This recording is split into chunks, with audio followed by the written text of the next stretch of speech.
and welcome to today's People Committee meeting for the Scottish Police Authority. Can I remind everyone, if you're not talking to, please put your facility to mute. It helps with the technical noises in the computer. Should I drop off the call, I can ask that Alistair Hay step in and chair the meeting until I get reconnected. In terms of today's meeting, particularly warm welcome to colleagues from trade unions, staff associations and Her Majesty's Inspector Constabulary in Scotland. His Majesty's, sorry, I'm showing my age there, I apologise for that. As a reminder, for those watching, particularly for the first time, just for clarity, when papers are presented, we will take initial comments and questions from SPA board members before they then bring in Staff Association Union attendees to provide members with any wider perspective they may wish in the subject under discussion. Members then will be able to ask further questions following these comments, observations. And in respect of today's meeting, I've had no member apologies, although I'm aware that SPA board member Angela Leach will join us as soon as she's available during the call. We do have an apology from the Director of People, Katie Miller. In terms of the formal business of the meeting, and from the SPA board members, there has been no declarations notified in advance. Is there any that need to be made at this time? Can I confirm the members it's still the same position? Thank you. In relation to decisions taken since the last meeting of the committee, there's nothing to note. Moving on to item 1.4, the public minute from the meeting that was held on the 28th of August 25 lies for approval. Can I invite members to agree that the draft is an accurate record of that meeting? Okay, thank you. So we approve that. We move then to the rolling action log and matters arising. There's a number of actions that are not due for completion this and will be addressed at our next meeting. But given the significance of those items that are for consideration, can I request that there be active engagement with those who are due to report in the interim before that, and that be updated accordingly so that we're assured of these updates being available at the next meeting. Other actions are either proposed for closure or ongoing, and there are some actions that a briefing note has been submitted and they've been appended to the action log. So in terms of the rolling action log, the matters arising that lies for approval, are there any matters that members would wish to raise, or can we note these points for approval? Okay, so those actions, the log and the matters arising have been approved. We now have to take a decision in relation to business being taken in private. In accordance with section 20 of the Scottish Police Authority Standing Orders, I now invite members to agree to take agenda items 5 and 6 in private. But before we move to those private items, I'll pause the meeting and ask members to leave, ask people to leave the call, as this will be a members' only discussion. But in terms of the accordance with section 20 of the Standing Orders, members are able to agree to take the agendas item 5 and 6 in private. That's agreed. Thank you. Moving on to the main parts of the business now. The first item regarding wellbeing and 2.1 Your Voice Matters activity update, and I believe it's Kevin Ditcham from Research and Insight Manager who's going to speak to that paper. Kevin. Thank you, Chair, and thank you for the opportunity to introduce this paper to the committee. Within the paper, we've summarised local examples of activity undertaken to respond to our 2024 Your Voice Matters Workforce Survey results, so last year's workforce survey. As you'll be aware, important transformation is underway in key priority areas across the service, coordinated through Operation Evolve, which was outlined in the report to People Committee at the previous meeting in November. And undoubtedly, this will improve working conditions, increase time officers and staff can spend in their communities, and enhance opportunities for partnership working to support people in mental health distress. Within this paper, we have provided further detail about how our senior leaders and chief officer team have been working to enhance their presence across the service for colleagues, being visible, showing up where it matters, and listening to and taking feedback seriously. We know that People Committee was keen to understand local nuance and how colleagues were experiencing activity being led in local areas, whether that be geographic areas or business area specific, in response to our survey results last year. So the local activity section of this report is structured around those areas of importance where colleagues told us were most important and were supported by open-ended comments throughout last year's survey. These were training and development, communication and visibility, and well-being and support for colleagues. We've chosen a few examples in this paper to give committee greater insight into the important work underway at all levels of the service. And this includes the establishment, for example, of a new development programme for inspectors in Tayside, exploring opportunities for joint training and public sector workforce capacity building in Greater Glasgow, and an increased number of engagement forums and activities in Argyll and West Dunbartonshire and in Criminal Justice Services Division. In Edinburgh, there's been an enhanced focus on wellbeing provision, including the introduction of wellbeing days for colleagues who need to reset from the demands of their role.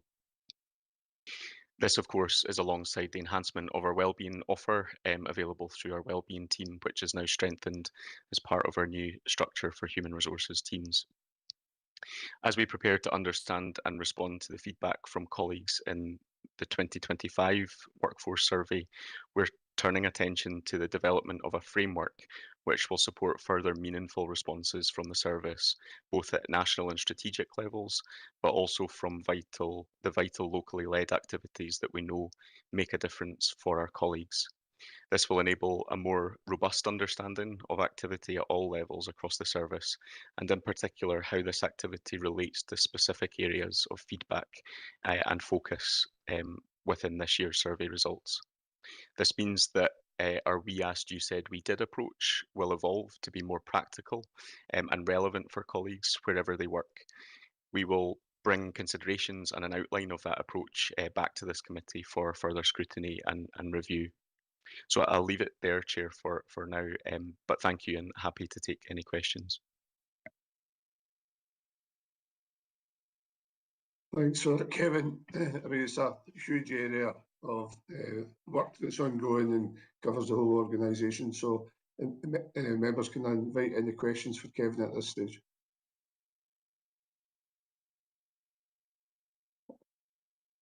Alistair, I'll come to you. Yeah, thanks, Kevin, and very interesting to see some of the activities that have been going on, and the undoubted commitment to listen in the organisation to what comes out of the survey and to make improvements. But shifting the dial is quite difficult. It appears to take time if you look at the initial results from this year. So, well, there's two things I'm kind of thinking about at the moment is what are the thoughts on how you will monitor progress over time towards Vision 2030, and specifically in terms of the Chief Officer team and that enhanced engagement. Hugely busy diaries. People say Scotland's a small country. Well, it is until you have to travel across it. And we know that people like face-to-face.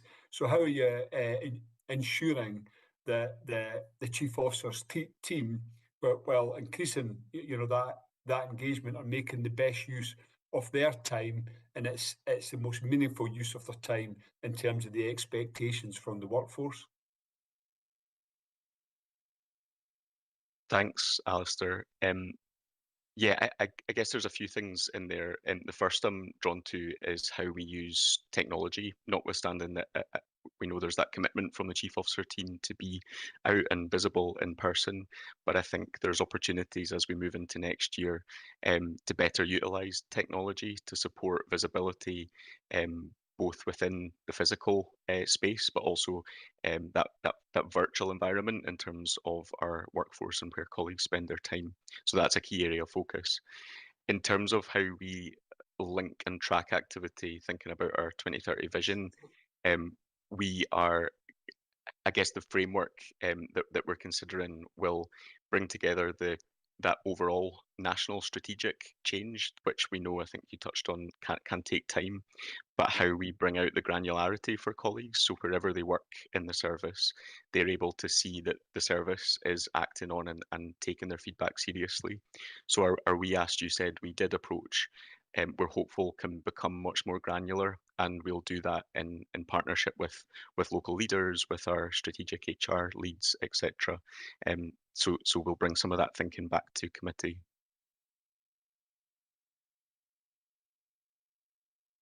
Okay, Alistair.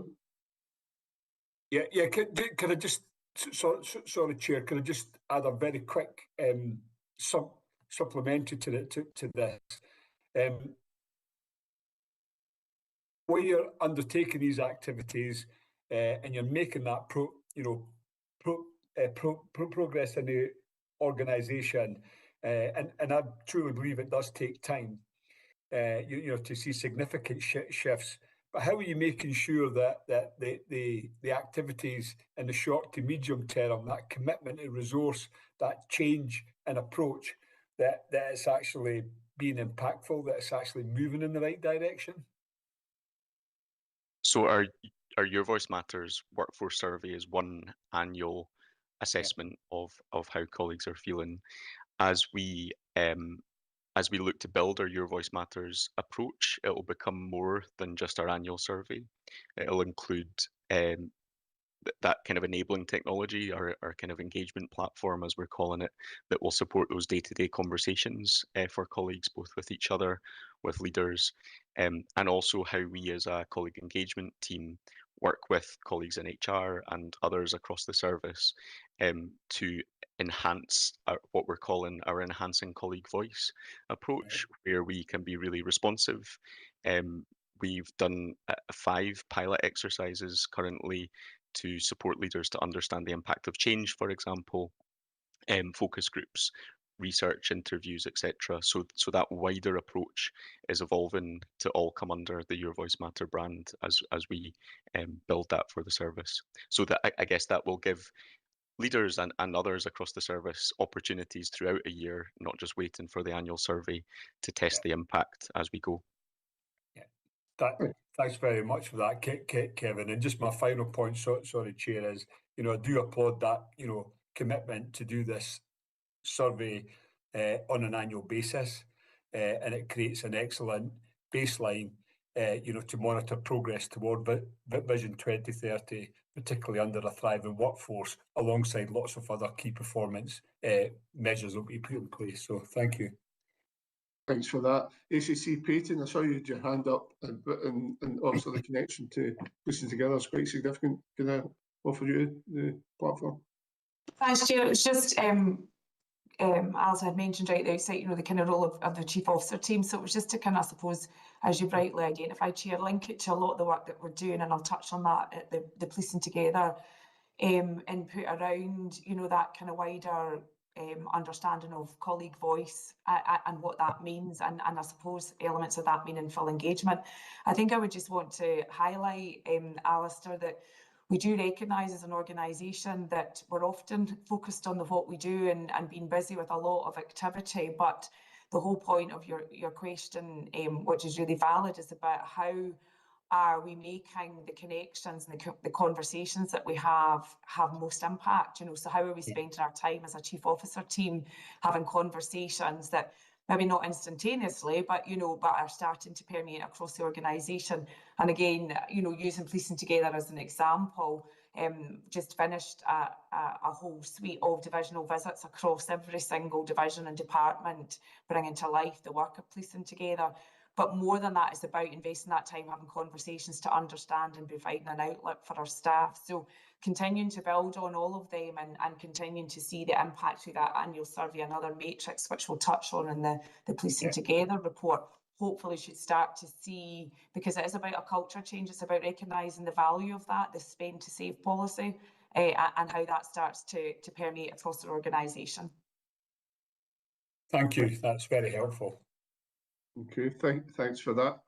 Our colleagues, in terms of Unison, the Staff Association, etc., have you got any reflections you'd like to come in with at this point? Dave Ferguson from Unison. Yep, thank you, Chair. I think, anecdotally from our members, we're not really seeing much progress moving forward. With actions on the surveys that come out. And I appreciate these things will take time to manifest, and certainly hopefully by the time we get to that 2030 vision, we're in a better process, we're in a better position for that. I think obviously we have, as a trade union, we have yet to see the results of the 2025 survey. I know you're going to be discussing it in your closed session this afternoon. It's a bit disappointing that we've yet to see the results from it, and none of that's been passed down to us. We have heard a little bit that the actual the results of the survey haven't shown much improvement from last year, albeit there has been a slight improvement.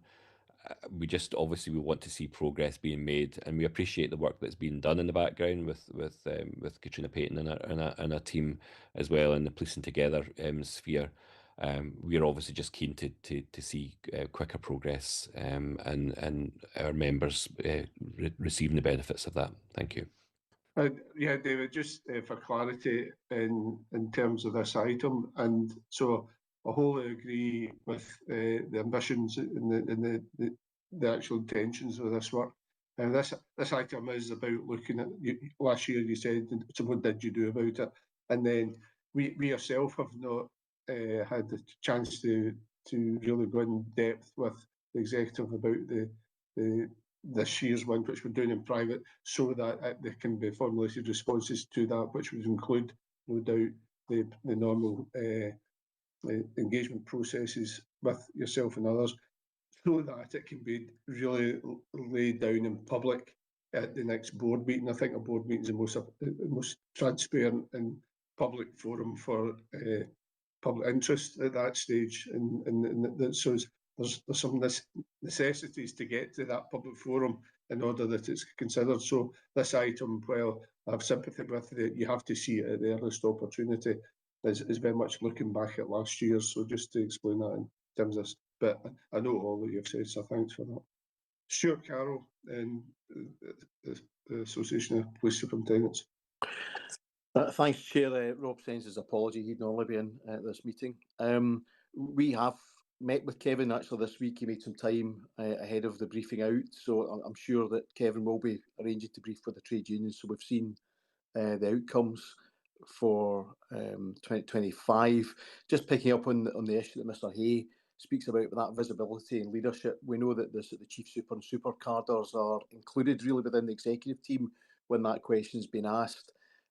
So we are alive to it, but I think Mr. Hay makes a good point about geography of the country, but also the sort of organisation we are. We do tend to hub senior management teams in the one location, whether it's at Tullyallen, and while there are offices out in division, it's the same in divisions. Greater Glasgow Division generally has its superintendents working in one base.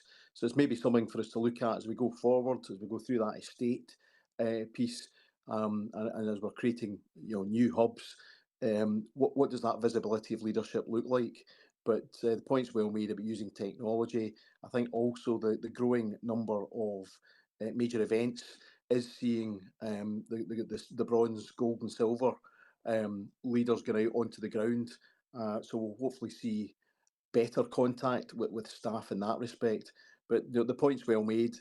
We are alive to it, and we are doing our best to encourage people to make themselves available and visible, but at times geography can work against that, as well as the estate design.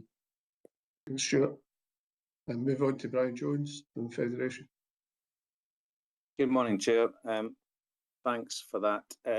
From an SPF perspective, we always welcome any engagement we have with senior management with the wider membership. It gives reassurance to the wider membership that the senior management do care, and I know the Chief Constable and the executive team do, but this is just another challenge that we see, don't we, with an ever-decreasing economic cycle for policing and the further challenges we face with fewer numbers going down, officers, and greater pressures on the police service and whole. So yes, the survey is very important to hear what the membership say, but do we have the mechanics to actually resolve those issues if we don't see additional funding coming in? Now, you wouldn't expect anything else from the SPF regarding that, but we understand what the force is trying to do. We support them, what they're trying to do to engage with our members, but the nub of the question is, if numbers keep going down, demand keeps going up, it'll be very, very difficult to address any major concerns of the wider membership. Okay, thanks for that, Brian. Members got anything they wish to explore further at this stage? Well, just to draw this, I mean, the reality is we move on to the next survey, which we'll be discussing later, and it's what you do with that information is really, really important. That's a point that's been made here, and the ability to address issues that are brought up. What is to be commended is that the organisation is going out and it's asking everyone these questions, and as we progress in this, it's not been that long since we've started this version of it. You start to get longitudinal trends, etc., and you see where progress is being made, and obviously we are keen to see how we can use that information in the future in ways of benchmarking, if possible. In the last year's approach to, you said this is what we did, it was really put down at the most local level possible to see where that relevance was, and that's important. But there also will be organisational trends in this, and the committee would certainly be keen to see how the organisational level is approached in that you said we did approach in terms of looking back in due course. So any other issues at this point before I move on? Well, thanks for that. Moving on to item 3, under strategy, policing and planning, and 3.1 paper is the Q2 Workforce Strategic Dashboard. Nikki Page from the People Director, can I bring you in, please? We can, and thank you, Chair. So just very quickly, because I'm conscious that people will have read it, this is the 6th strategic dashboard, and we have been incrementally adding data to this dashboard. So last quarter we added the SPA staff data, and to this one we have added modified and re-rostered rest data as well. So we're continuing to build up that people picture. So I will stop having just highlighted those points, and I'm happy to take any questions, Chair. Okay, thanks for that. Members, taking it, but the papers have been read, can I ask for questions, please? Paul Eady, can I bring you in, please? Yeah, I'm not sure if it's mentioned in the papers. I don't think it is, but I understand that the amount of overtime for police in Q2 has tripled to 29 hours. Can you maybe give us a bit more information on that? So certainly in terms of overtime, there is an asymmetry to overtime use through the years, which you will appreciate given the kind of nature of the service we've got. We monitor that through the year, and we obviously report that financially through resource committee and other routes to make sure that we are keeping an eye to that. I can obviously look and get further information on that. That's helpful, Paul, but I suppose what I can say from overtime, we have recently had a BDO overtime audit in terms of our process to make sure that's robust. We had 5 amber and 1 green actions, so 6 actions altogether as a consequence of that audit. And we've got a short life working group progressing to ensure that we're responding to that audit. I think it was broadly positive. It has highlighted the concerns around having a legacy system that's 25 years old and doesn't have the capacity that Modern Systems has. So some of the actions are obviously temporary actions that will create workload for individuals to ensure we do dip sampling and manual checks until such times as we have got a better provision in place. But broadly speaking, it's a good audit, and we would anticipate responding to that fairly quickly. So I think that's probably a bit I can say in terms of to give assurances around audit and overtime. So I hope that's helpful. And are there any, because obviously tripling is quite a substantial increase, are there any underlying reasons for this trend? And I understand it will always be linked to operational issues, but is this a symptom of the diminution in numbers of police officers, or is there something else that's been happening? So I'll bring my colleague Alan Waddell in, just because he obviously looks after the RDU, which monitors this more closely. So I'm sure he'll have some views on it. Thanks for that, Alan. Thanks, Nicky. Good morning, everyone. In addition to that role at the RDU, I'm also the goal commander for the policing of protests round about Scotland, and I would say certainly Q2 we've seen a significant rise in the level of protest activity we've seen across Scotland. So on an almost daily, but certainly weekly basis, we are seeing protests, in addition to what we normally see in Aberdeen, Dundee, Perth, Falkirk, as colleagues will have seen on the TV recently this week. These are often short notice. They're often not clear what day the protest is going to take on. So there's regular and constant engagement, but the impact of that undoubtedly means to police these, in addition to doing daily business, there's been a requirement to spend some overtime, and that's undoubtedly what you're seeing playing out just now. And have the number of protests increased in comparison to other quarters and other years? Yes, significantly. And I'll be able to come back with the details of that, but we are seeing, I guess, an unprecedented level of regular protests that now feels quite embedded and sustained just now. And what percentage of, I must have daft question, but how much of that do you think is related to the US presidential visit, and is that going to be reimbursed by national government? So I'm not sure about that specific aspect round about the presidential visit, but what I can talk about is those additional protests that we're seeing now in relation to immigration, anti-immigration, pro-immigration. That's undoubtedly taken a significant part of the cost that you're seeing playing out just now. Great, thanks for that. Thank you. That's me, Chair. Thank you. Thanks very much, ACC Waddell as well. I mean, the focus of this committee is around the people aspects rather than the financial, which no doubt resources will be asking their own questions in due course, and the financial monitoring of that. So I suppose from the people perspective, in terms of that impact of additional hours, so it's things like re-rostered rest days and you know, appropriate welfare around people. Can you give us some sense of reassurance around that where, in terms of planning and importance and etc., that is given the appropriate consideration, that we're, you know, when you're such a rise in demand for resources, sometimes it's easy to look for workarounds there. Yeah, absolutely, Nicky. Sorry, if you don't mind me coming in. That's a fundamental, you know, key part of the planning and the command structure around about this is how we resource these protests, but that we understand the impact on our officers. And there is an impact. We are having to cancel rest days at times. Often we're looking for volunteers, but we need to manage, and we work with the local policing divisions to make sure that we're not seeing the same impact upon the same individuals week after week. So that detail, that focus upon staff and officer wellbeing is at the heart of the planning for this. But it is a difficult balancing act, is the truth, because the demand is such. Well, thanks for that. As long as it's recognised.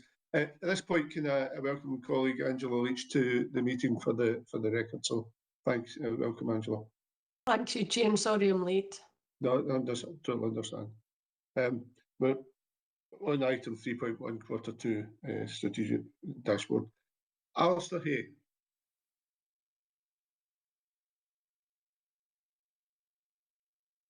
Yeah, thanks very much, Chair, and Nicky, thank you for the introduction to the report and for the report.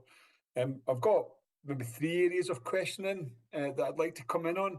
The first one is in relation to modified duties. and then you give us a kind of over and above the initial dashboard, you give us some more detail further on in the paper. But it looks like there is, a significant rise, and actually a very steep rise over recent times on the number of the officers that are under the category of modified duties, and particularly adjusted duties.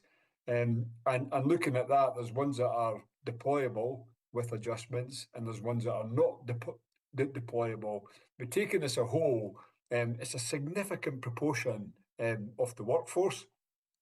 Now, I understand fully that people have to be looked after in the organisation. That's right and proper, and there's responsibilities under equality legislation as well. But equally, there is a responsibility to other colleagues, making sure that the team can function efficiently, and then there's a responsibility to the public through the overall delivery services within Police Scotland. So I'm just really hoping you can explain a little bit to me the approach that's taken by Police Scotland to get that balance right, to look after the well-being and the rights of individuals, but also that overall responsibility for policing in Scotland.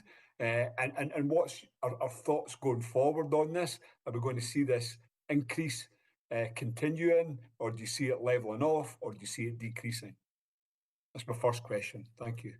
So I think from a societal perspective, with an ageing working population, we will see an increase in disability. We'll also see an increase in the period of time it takes for somebody to recuperate.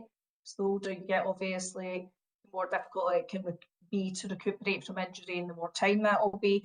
However, having said all that, obviously, policing has to deliver active, agile service to the public, and therefore there is a sustainability matter in that we cannot sustain a level of not being operational higher than really kind of the levels we've reached.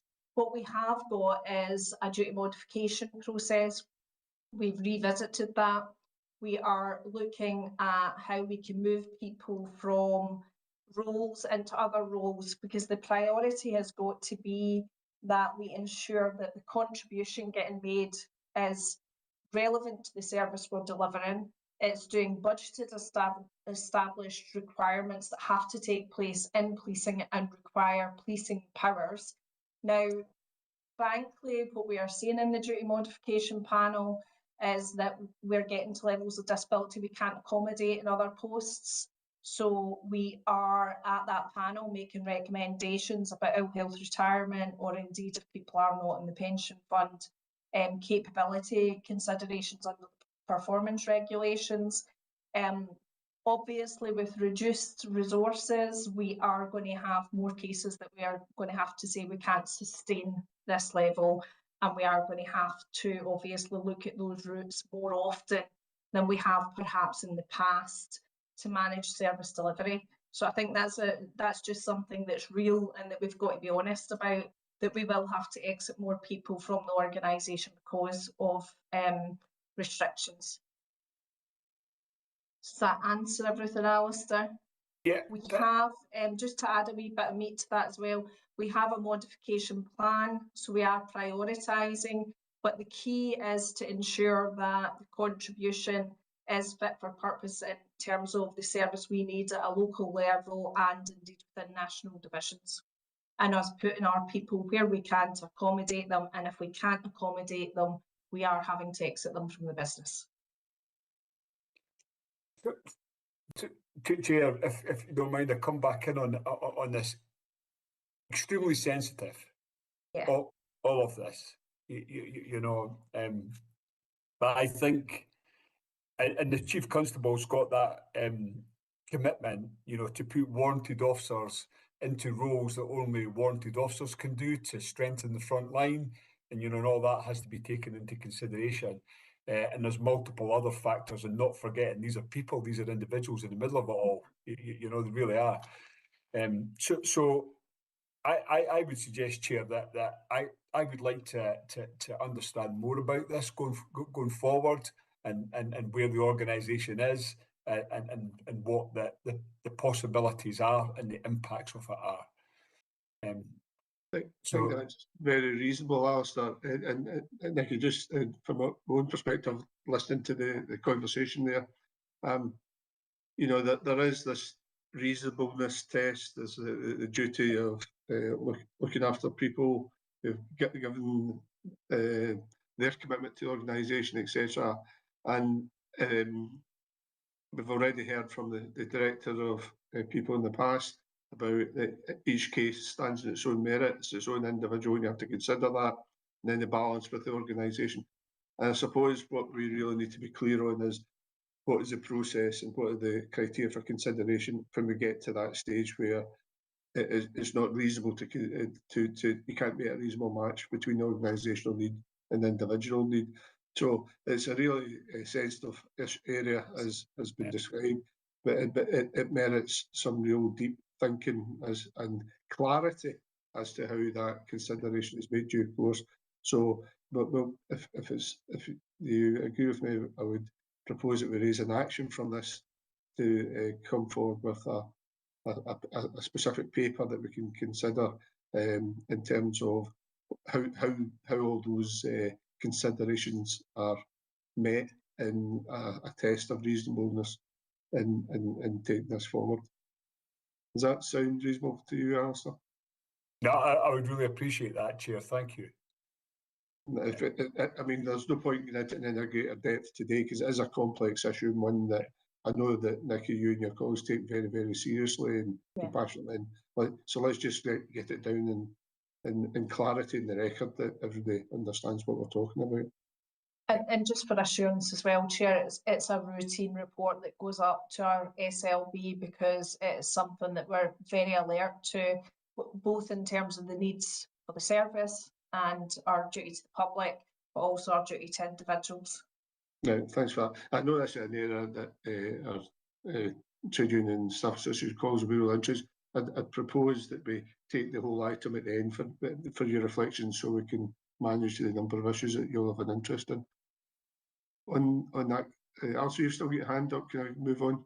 Yeah, I've got another couple of questions, but I see Angela's raised her hand. I didn't know if it was in relation to Angela, are you modified duties or if it's different.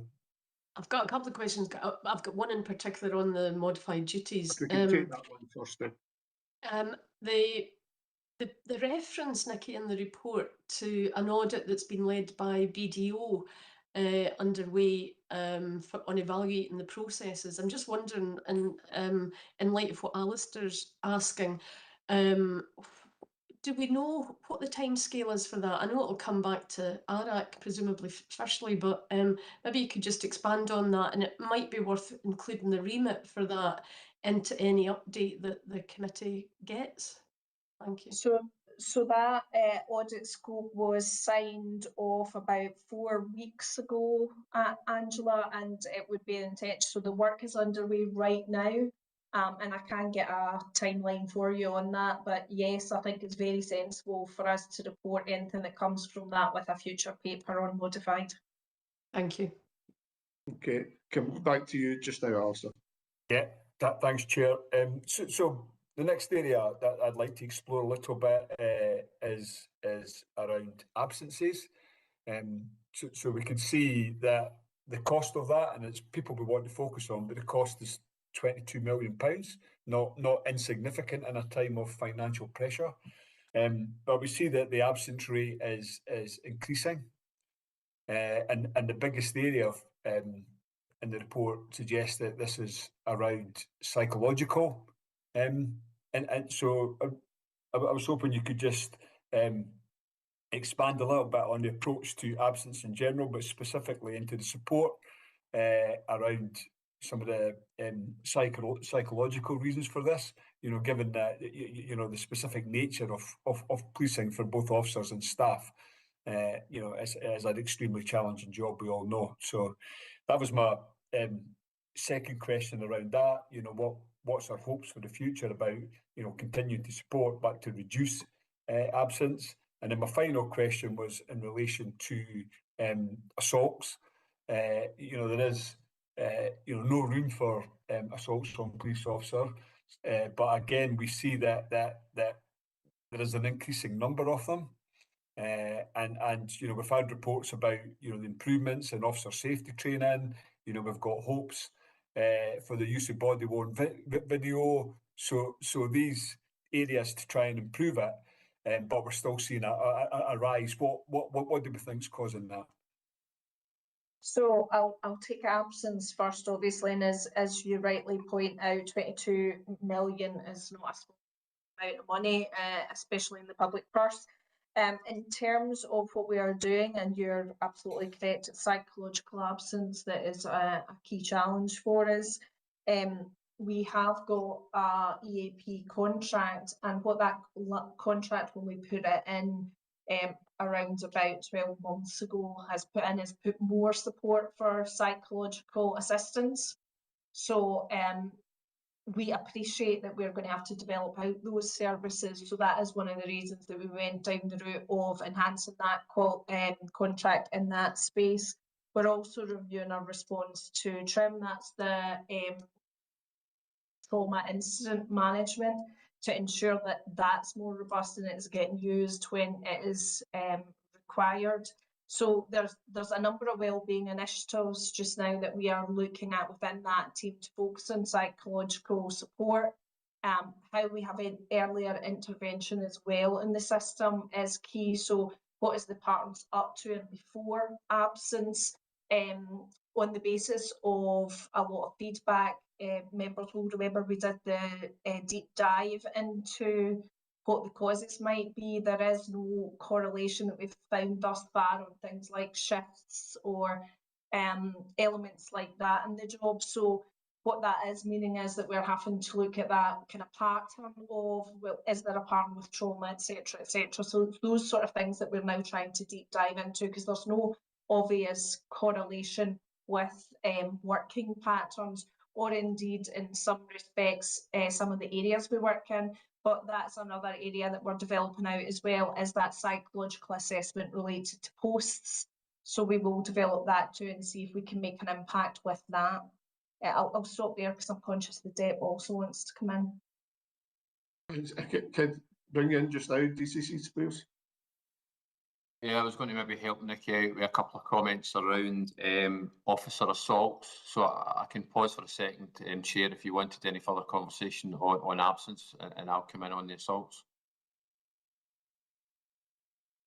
Also, so just staying with the psychological aspect, and I don't have any great expertise on this at all, but 1 in 4 people, they say, in Scotland at some point will have an issue with their mental health, and from a previous life, I know how difficult it is to come forward and ask for help for mental health issues in general, but if it's a psychological issue related to your work, it is extremely difficult. So I just wonder, as well, is there an element of people now having the confidence to come forward and ask for that support that you're describing as being available and developing? And do you think it's still that there's still a barrier in there that needs to be explored further to give people the assistance in a timely fashion? So historically, and we will have reported this in the past, obviously females tend to take up assistance earlier and proportionately higher than males.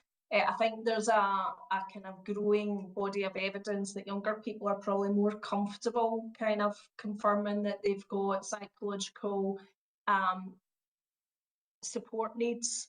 I do think that there is an asymmetry in terms of our working population as that kind of stigma around asking for support. That is something that we're continuing to see better uptake in terms of our EAP, which would seem to suggest we're starting to erode that. But there is definite patterns across society, obviously, as well as in the workforce, around about asking for help. And I'm afraid to say older males are less likely to ask for assistance than the younger population or females are. So that is something that we are constantly doing work on. And we've also got wellbeing assessments. So one of the kind of proactive measures that we're trying to encourage is getting people to do a wellbeing assessment in advance when they feel better, or that early intervention of maybe seeing the early signs of that they may not want to raise, but if they do a wellbeing assessment, those things will be picked up by a practitioner, and we can obviously push into that space, and hopefully that earlier interaction with an individual will mean we avoid later absence issues. So there's quite a lot going on in that space, but we are alert to those patterns in a lot of our campaigns, because it will not surprise you that our wellbeing team have campaigns constantly through the year to try and raise awareness and ensure that people are aware of what support there is before they get into crisis. Because by the time you're in crisis, obviously, there's a lot more needed to get you out of crisis. Well, if we can have that earlier intervention, it's certainly our preferred. So that's why we do so much awareness raising. And as I say, the EAP figures would seem to suggest we're slowly chiseling away at that, but it is slowly. So I'll stop there. ACC Payne, you put your hands up. Was it in relation to this or another question? I can come back. Right, come in now, please. Thanks, Chair. Again, it was probably just to make the point that I had made earlier, that again, this is the kind of sum of all of the parts of what we're doing across the organisation. You know, trauma is a really good example. I held a workshop not so long ago, and you see the amount of support and activity that's there, you know, for officers and staff. But to be honest, I would go back to the point that Alistair made right from the outset around kind of visibility of leaders across the organisation, because it's in the prevention space that we'll start to see the downward trend when we're creating an environment where we make ourselves available. So whilst our processes are important, of course, actually, you know, staff not needing to use those processes because they're having conversations early that, you know, that are supportive and encouraging, that demonstrate that appreciation.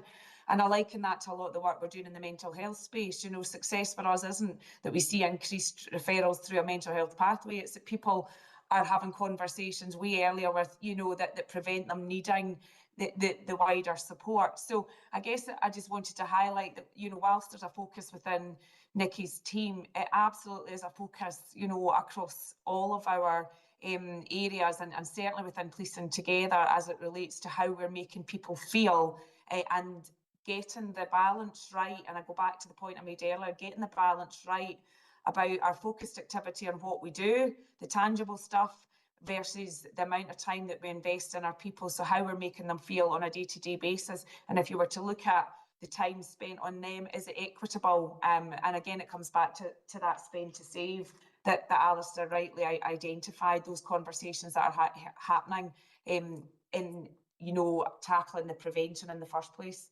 Yeah, thanks for that. And someone pointed out to me earlier that as you get further analysis of your voice matters responses, you start to see where these issues are and become more proactive. DCC Spears, can I come to you now, please? Yeah, thanks. Just to round off and build on what's been said there around absence, I took some information to the recent appearance that myself and the Chief had at the Criminal Justice Committee.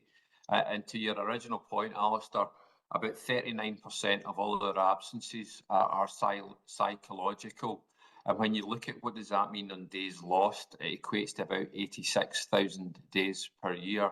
So we have lots of work to do in that space. But I think what it does tell me is that our officers and staff will be much more open and willing to call out just where they're at and how they're feeling and the impact it's having. So I think, you know, the historical position that people were probably reluctant to talk about their mental health or psychological related matters, I think has shifted quite dramatically. Just to touch then on officer assaults, the initiative around Your Safety Matters remains really important to us. We still have a network of champions across the organisation, and we have a number of forums where officer assaults are very specifically discussed. and ultimately are then brought into our people board, where we put our focus on them. Part of that focus is looking at the numbers of assaults, but also looking at the circumstances surrounding the assaults and trying to draw out what is the learning that we can take from those assaults. On average, we're seeing 20 instances a day of officers being assaulted across the country, which is deplorable and way too high. And we are drawing on lessons where assaults occur within the custody environment or within a police vehicle, and what can we do differently. I also would suggest that the number, a large proportion of those assaults are reflective of the matters that we're having to police on a daily basis. And you've heard the Chief Constable very recently talking about threat, risk and harm, and how that impacts officers. We're dealing an awful lot, as you know, with vulnerability and with mental health, and a lot of those assaults are occurring in that environment. So I think we are working hard in this space. We are optimistic that the rollout of body-worn video, which has now reached half of our officers, and again will continue to roll out in the early part of 2026, and that will come into most parts of the west of the country, where we've got a large proportion of officers. So I think, you know, my kind of key message is it's a matter that's under scrutiny on a continual basis, and we're really focused on lessons learned, but the demand on our officers in the street on a day-to-day basis is difficult, and you know, to their credit, they're working incredibly hard to resolve local community issues. Thanks for that, DCC. Alistair? Just a very quick comment from me. Absolutely agree that it is deplorable and unacceptable, 20 incidents a day. I recently attended the North, the West and the East scrutiny conveners forums, and there was three, well, all the presentations were excellent, but I'm going to pick out three. One was in relation to the plans around community policing.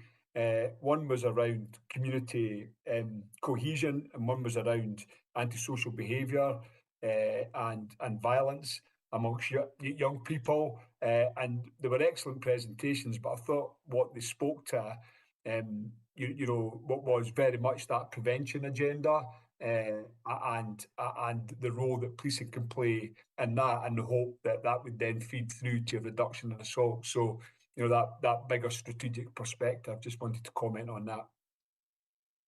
Thanks for that, Alistair. Thanks for your patience. Angela, can I come to Angela Leach? Thanks, Chair, and thank you for the report. It's really interesting just to see the diversity of it with the indicators. On a different topic, I just wanted to ask particularly about outcome 2, the skills and capabilities and experience. There's a chart that we show on officers attaining 2 years service in their substantive rank, and I just wondered if there was a wee bit further explanation that we could be given on that. Forgive me if this is something you've covered before, but there seems to be a tendency or a trend that there's officers spend a lot longer in the lower grades, considerably longer, and then when they reach Chief Inspector, the timescale for moving through the ranks is much shorter. Now, I'm just curious to know about that, particularly any benchmarking that we do. You know, is this common across forces, or is there more that we need to learn from this to take into our training and development offering that we talk about throughout the report? Thanks, Alice. Tom. Thanks for that.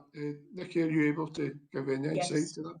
Yes, so obviously, not surprisingly, our kind of most significant management group is sergeants, and after that it reduces up, and it reduces as you rightly point, you get then a reduction in time spent in rank. Part of that is to do with the kind of asymmetry of the fact that it takes so long to get into those sergeant roles because there's so many people competing for them. You've got 1,600 officers, 16,000 officers kind of competing for those roles, trying to get into them. And then as it goes up, because you've got to be a sergeant before you can be an inspector, before you can be a chief inspector, unlike some industries where you can kind of jump a grade or that, then it obviously slims down. And with that comes service. So what you find is at the top end of that, people are closer to retirement, so they often go into that kind of more senior role for a shorter period of time. Now that was particularly prolific when we had the kind of 30 years service. I think we're certainly starting to see a wee bit of stretch in those upper ranks because people are going to have to work longer, and that is a trend I think we will start to see with the next few years playing out more. But that's the reason why you see it just now. I hope that's kind of answered your question around about why we've got those different levels of service in those ranks. So it does, and I can understand that, you know, as you go through the ranks, there's progressively fewer roles to apply for. What I'm really keen though is to understand how we compare with others. Is this something that we benchmark with others so that we know?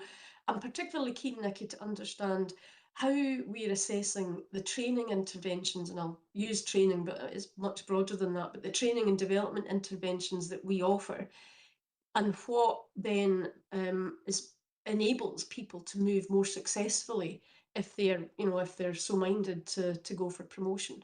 Yeah, so it is common in policing, so across the board. There is programmes that obviously take people out of that kind of traditional system. So there's the Accelerated Leadership Programme where individuals can be assessed actually from kind of constable to chief inspector level, because what will happen is they'll be assessed, and if they meet the demands of that assessment, then what will happen is they can be brought through on a quicker kind of accelerated programme.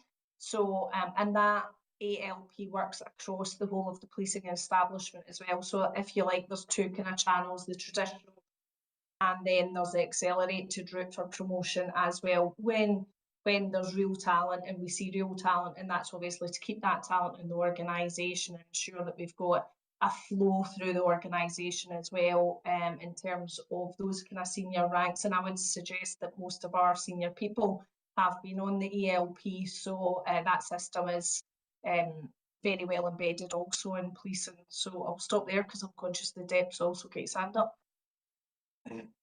DCC.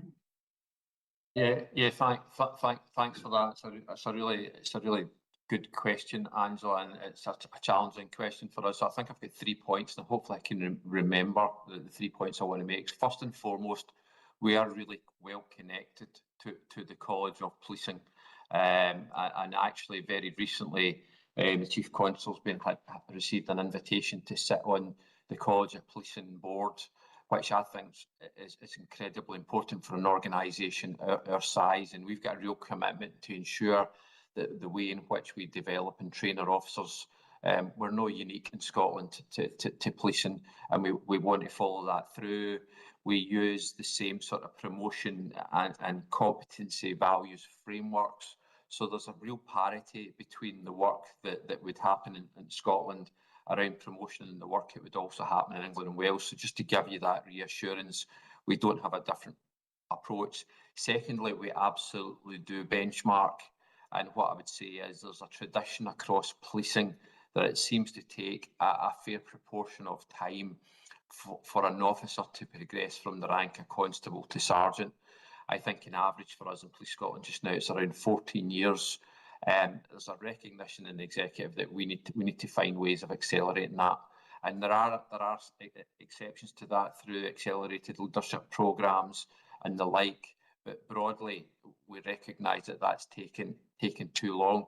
Culturally, I think that's existed for a long time and probably even predates Police Scotland. But it's an area that we're really focused on to try and look at ways we improve. And then the third and final point I would make is that every promotion process, at the conclusion of the process, we have a really thorough and robust moderation panel.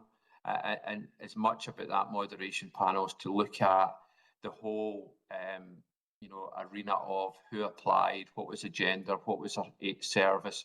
And I guess for us, it's broader than just who's passing and who's failing. It's about what's all the lessons that can be learned from that. So that happens every single promotion process, and it's chaired at deputy level, and quite often it's myself. And probably the fourth point, if you indulge me, is that I think the introduction of our culture dashboard, at the heart of that, looks at how we develop and progress people within the organisation, both officers and staff. It will look at ethnicity, it will look at service, it will look at gender. So I think now we're getting our hands on some richer data that might help us inform us in that space. And I would hope that in the coming couple of years we will start to see, our ability to see, officers who have come into the service with lots of experience progressing through the ranks a lot earlier in their service. Angela, any follow-up? Just a couple of things on that. I do think that it is important in terms of retention, because there will be a lot of people that are coming in who are coming in at that entry level and then are aspiring to move into more senior roles. So I suppose anything that we can do to help retain people and keep the skills that we've got and the investment that we've made in people is really, really important. And I'm just thinking in that respect, the links between the learning and development interventions that we have and how we can make sure that we learn from that the learning that is most impactful in terms of success for promotion that we're very much focused on. So I'm just wondering if there's any analysis. I'm just thinking that given the numbers that we've got sample sizes that are really, really good for doing that assessment over a period of a few years to just demonstrate how people can move forward. And if not, then it's maybe something that we can think about. I've got another question as well on... Before we go to that, because this specific RC EFNA has put her hand up, and I think it might just add directionist to the point that we're discussing there on development and progression. EFNA. Thanks, Tom, and thanks, Angela. Yeah, you're absolutely right. There is an individual now appointed within the leadership talent and performance team who is looking at talent, both trends and impacts of pools of talent throughout the organisation. There is a talent thematic due at the February committee as well, so more detailed analysis of that will be available at that stage. Additionally, within the L&T, the learning and training thematic that we have coming up later in the agenda today, you'll see that there is an evaluation methodology that is outlined to talk exactly about that point. How do we demonstrate the impact of the interventions that we're having on different pools of talent throughout throughout the sort of jungle gym or ladder of career development that we have available at the moment. So a lot of this is very timely. It's kind of slipping through the cracks of what exists and what is coming. But yeah, you're absolutely right. It is something that is being considered actively and will be reported in February at the talent thematic. Thanks, Esther. Very quickly, Nikki, because I want to go back to Angela.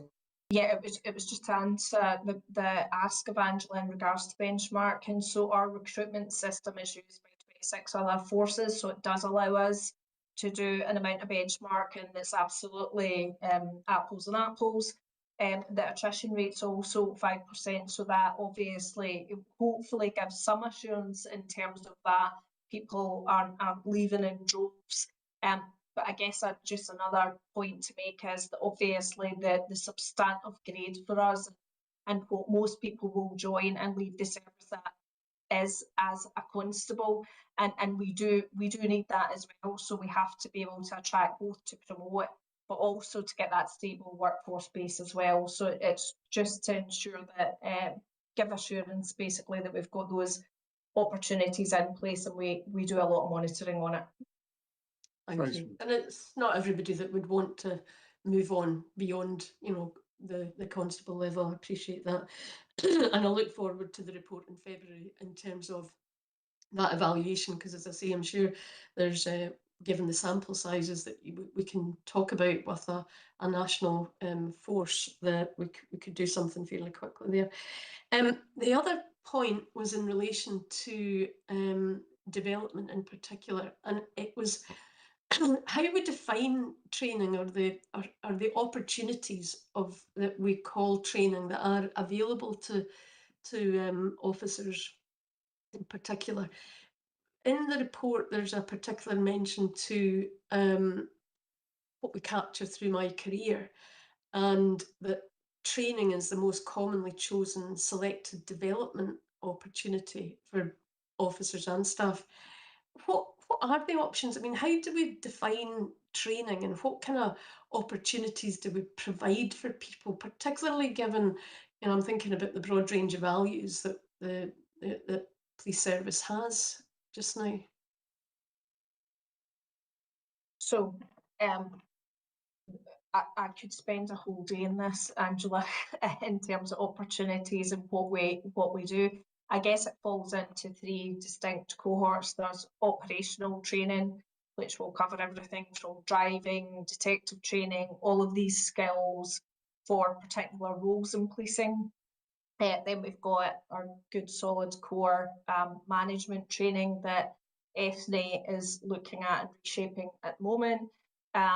And then obviously we've got our probationer training, which is focused on those core police skills that every single officer needs to have, and that we focus right from the very start of service on, and ensure that we are building them into our workforce as soon as they come in the door. So it's probably something that we could bring back quite a bit of information on, or do something off table as well, to give you the kind of full list of opportunities that exist across the policing landscape.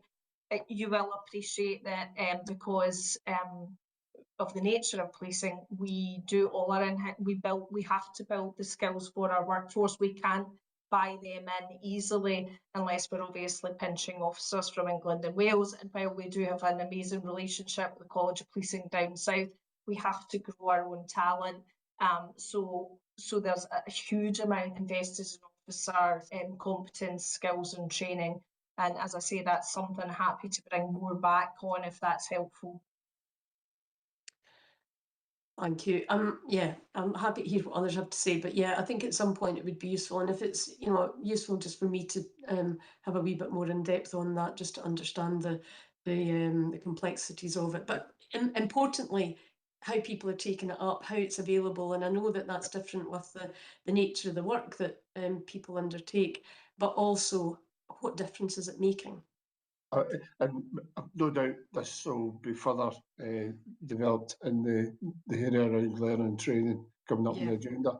I've got both ACC's hands on. I'm keen to make sure we've got time for staff association, etc., to make their points as well. So I'll bring you in, but I said to be quite succinct, please. We'll come to yourself first, Alan.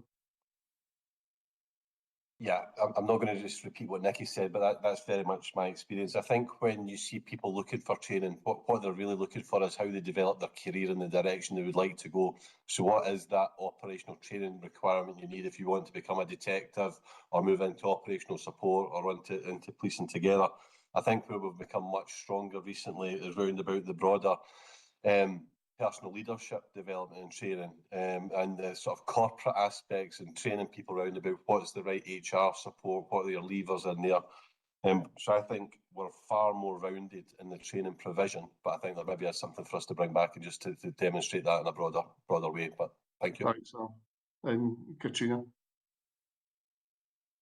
Thanks, Jen. It was just to again bring it to life a bit. Obviously, the DCC chairs our strategic learning and development group, and the important part about all of this is for me is the word learning. So Nikki's obviously outlined the importance of whether it's role specific, you know, training that's required for a specialist skill set, whether it's personal development.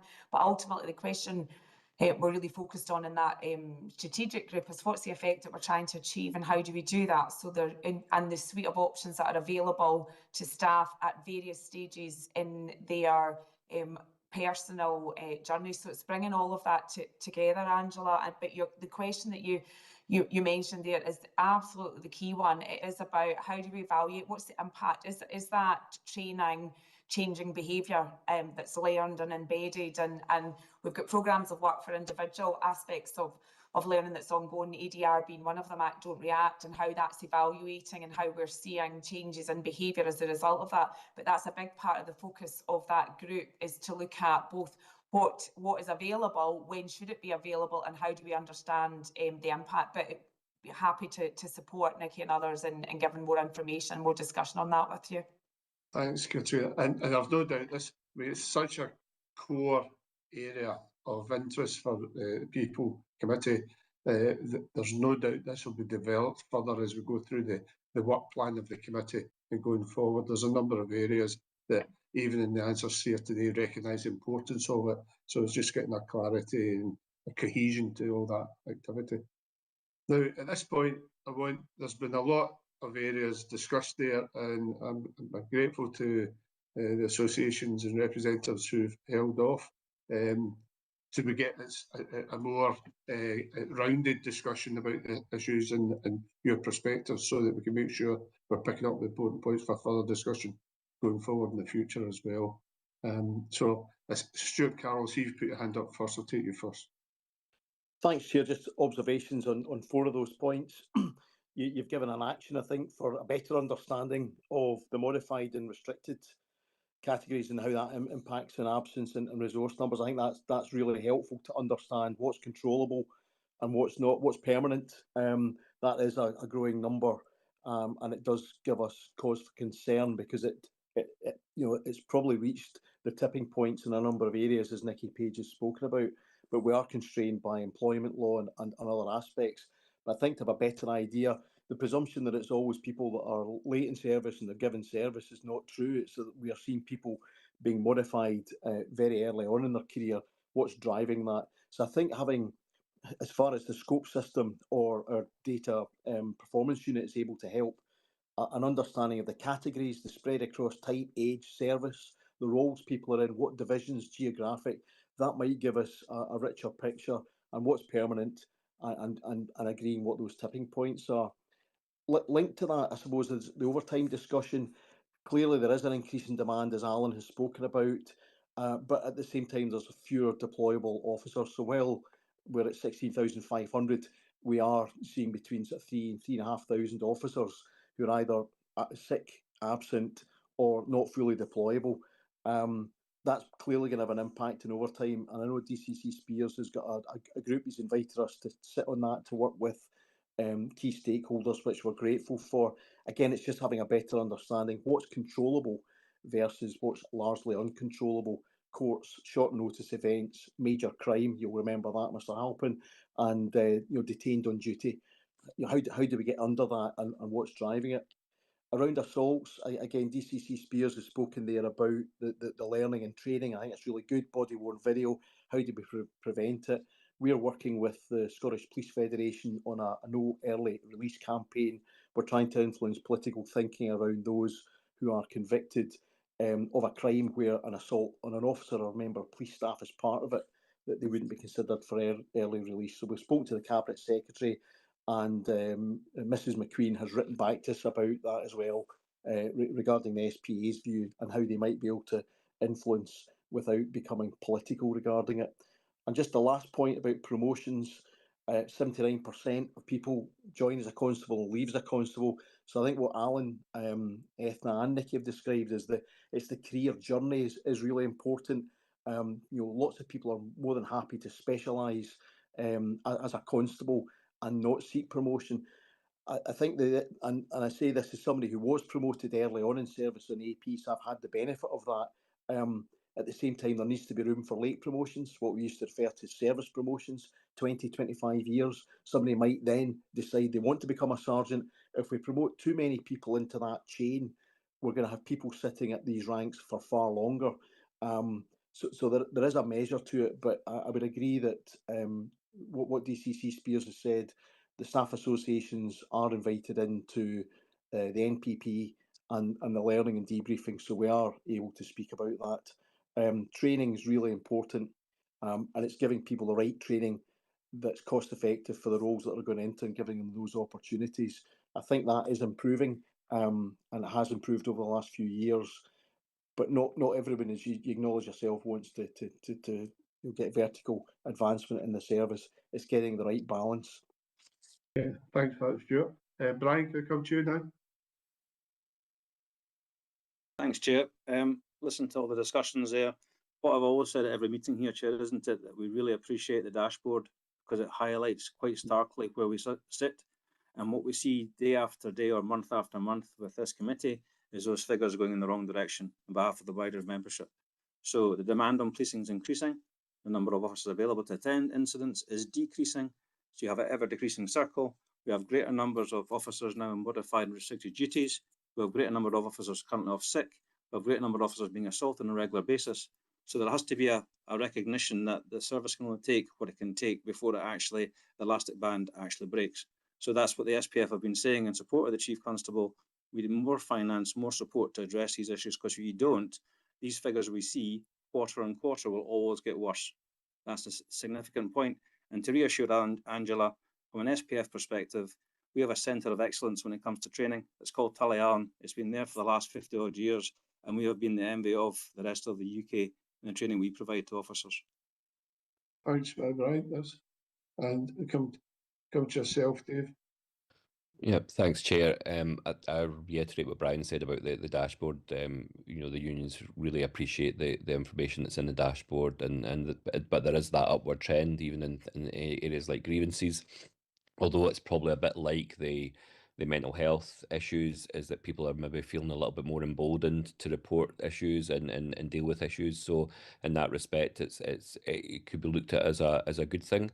Regarding the well-being, we really appreciate the work that's been done in the well-being sphere. I have to particularly congratulate forensic services. I think from that point of view, not that was my previous background for 30 years, but you know, the work that I think they've done, especially when you consider that the forensic services is 100% police staff, and they're probably, you know, the one group of people who are dealing with traumatic incidents on a daily basis, and numerous traumatic incidents on a daily basis. I think the work that the wellbeing team have done in forensic services has really been exemplary and providing support to the staff there. Thank you.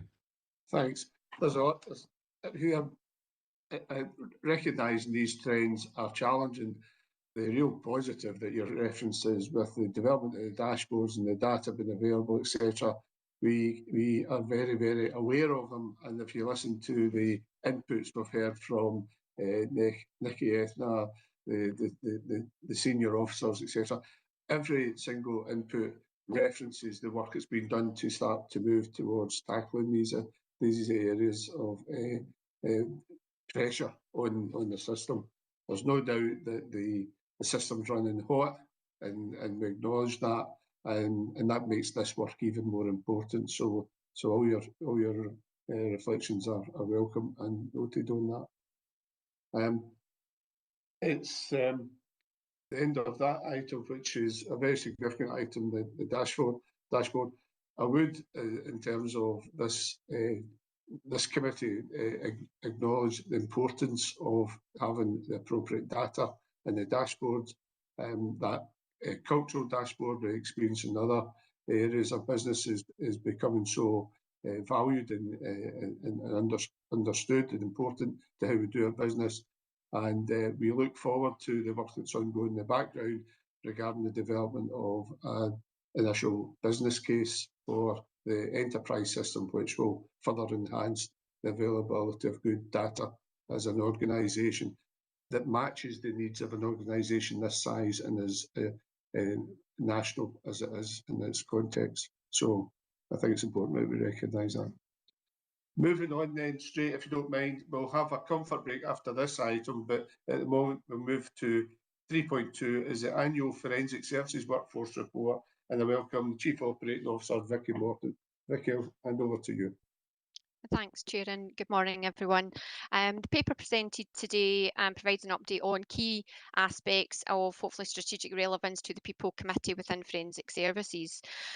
First of all, just to call out that our Forensic Services Strategy 25 to 30 was approved earlier this year and clearly sets out the strategic outcomes and obviously the associated objectives to allow us to deliver scientific excellence for safer communities.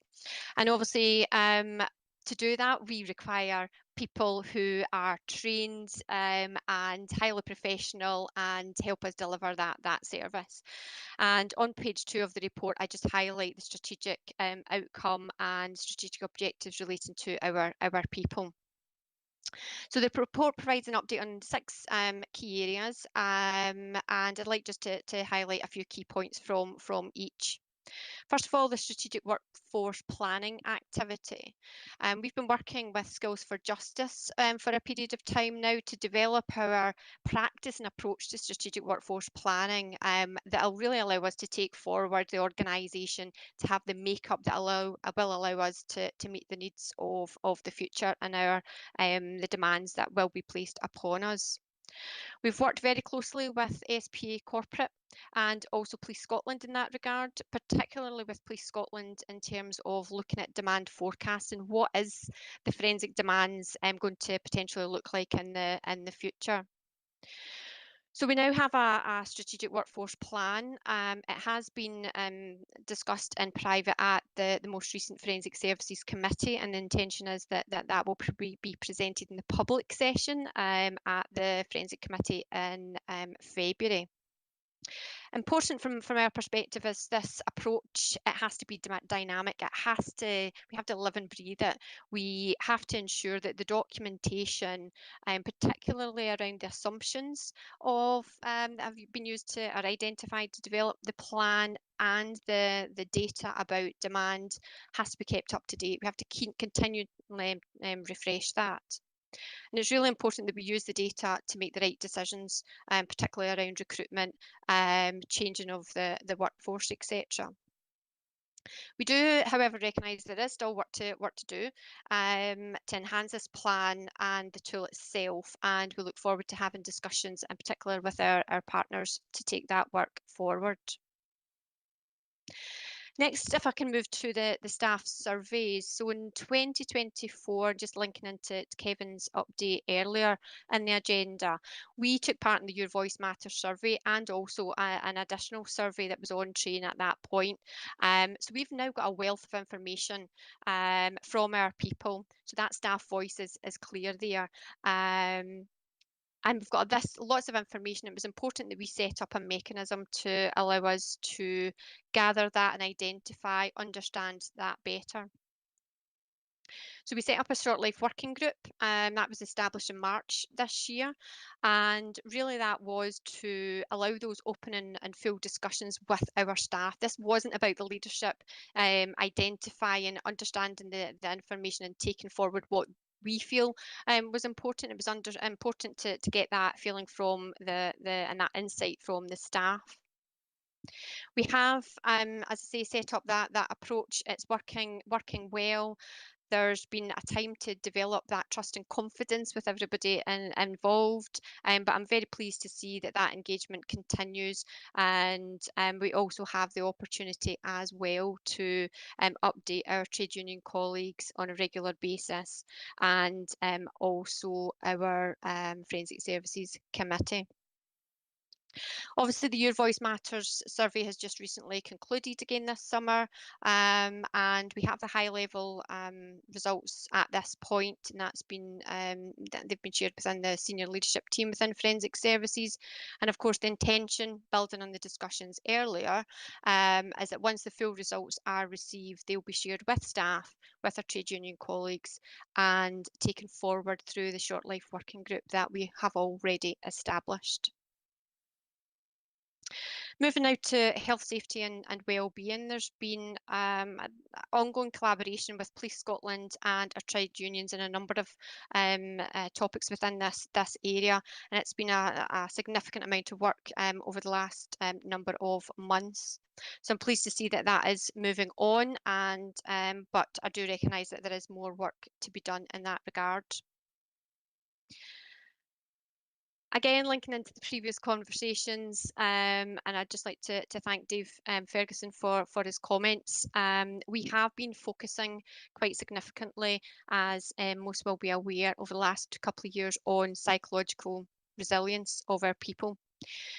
We recognise that we've got a lot of roles and our people who they perform difficult jobs. They may be exposed to potential traumatic scenes, images and information. So the proactive and preventative space has been really important to us in this regard.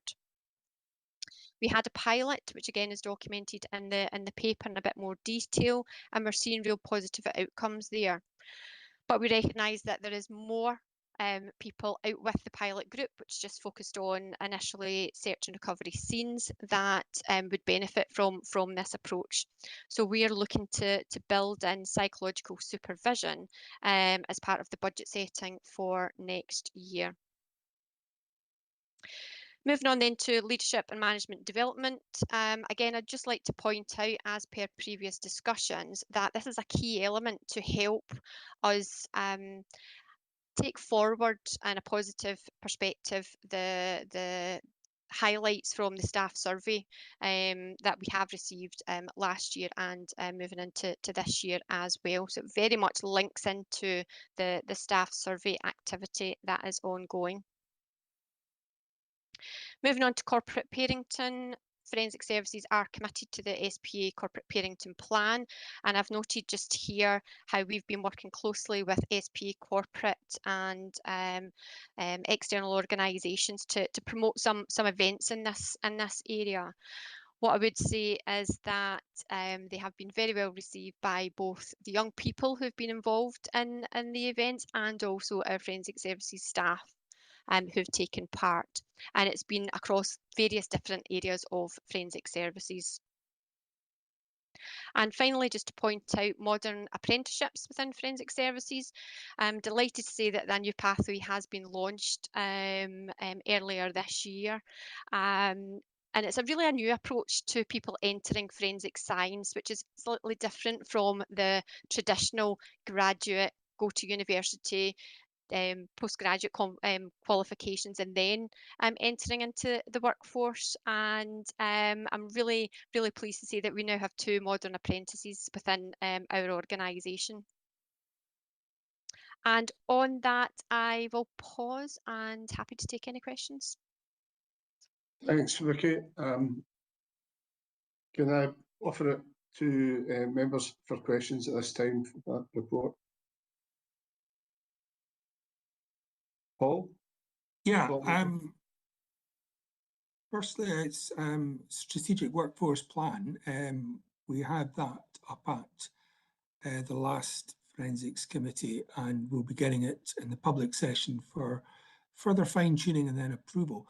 Does that eventually come here at any point, or is that considered too much duplication? My understanding is that it doesn't come here for. Sorry, can I come back to you on that, because there's an area of subjective consideration. Does it come back here for information? Is where I'm coming from. Yeah, yeah. Approval at committee, but forensics. Yes, and it would go to the board for approval. Yeah, great. The board services people will keep us right in the governance of that. I wasn't meaning to pitch that question to you, Tom. Apologies. The second thing is there's a number of things on health and safety that's been flagged up, and obviously we had the issue with COSH assessments. Can you give us an assurance that that's all been nailed down now? Because this is an annual report, so I think that's covered in that time period. Great, thanks Paul for the question. Yes, as you say, there's been a lot of activity around the health and safety space, particularly around our health and safety business plan and our health and safety risk register, which yes have been approved and discussed through our internal governance and have been taken forward. So really good progress in that space. Also in my report, I make reference to an external review, which was conducted, which you're right, Paul, did highlight the improvements required in terms of cost, control of substances hazardous to health, the cost documentation and assessment in that area.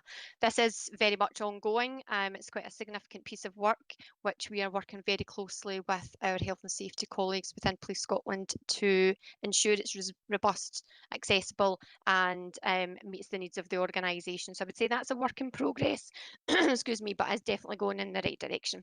Significant work's been achieved. I'm conscious that, cost assessments, having done many of these myself over the years when I worked in labs, are ultra operational, to put it mildly. So as a non-exec, I don't want to interfere too much, but what I do want is assurance that we've got all of these in place, that our staff aren't being put at risk, and all the mitigating factors to mitigate risks in labs are being taken. Yeah, we've got a number of, if you look at health and safety management as across the organisation, there's a number of different areas there. COSH is one, risk assessment, training, etc. So there's a lot of activity going on in that space. What has been done is the COSH assessments have been done in a risk-based approach in terms of prioritisation, and the most important ones have been reviewed and are being taken forward through our health and safety governance with the trade union colleagues as well, having sight of that through our health and safety committee. So I would say very good progress being made. Super, thanks for that. That's me, Chair, thank you. Can I maybe just say one thing? Ricky. It's really important to say as well, and I'm sure members will be aware that this isn't just you do the cost assessments once. It's important that we have mechanisms in place which are there to keep the ongoing review of these important documentations, important documents and others too. Super, thank you. Thank you for that. Alistair, can I bring you in there? Thanks, Chair. Thanks for the report and speaking to it, Vicky. Two areas I'd just really like you to expand on. One is around corporate parenting, and you know, appreciate the work that's going on around that, the importance of it, and you know that the upcoming events for your leaders within the organisation at the different levels. But could you just expand a little bit on these engagements you've had at places like Rossi Young Person Facility? It's quite a big commitment, a 4-day event there. You know, what do you think came out of that? What do you think the advantages are? And then my second question, you know, I really welcome that the pathway for modern apprenticeships, and you mentioned there's two, one at Gartcosh, I think, and one in Dundee, it says in the report.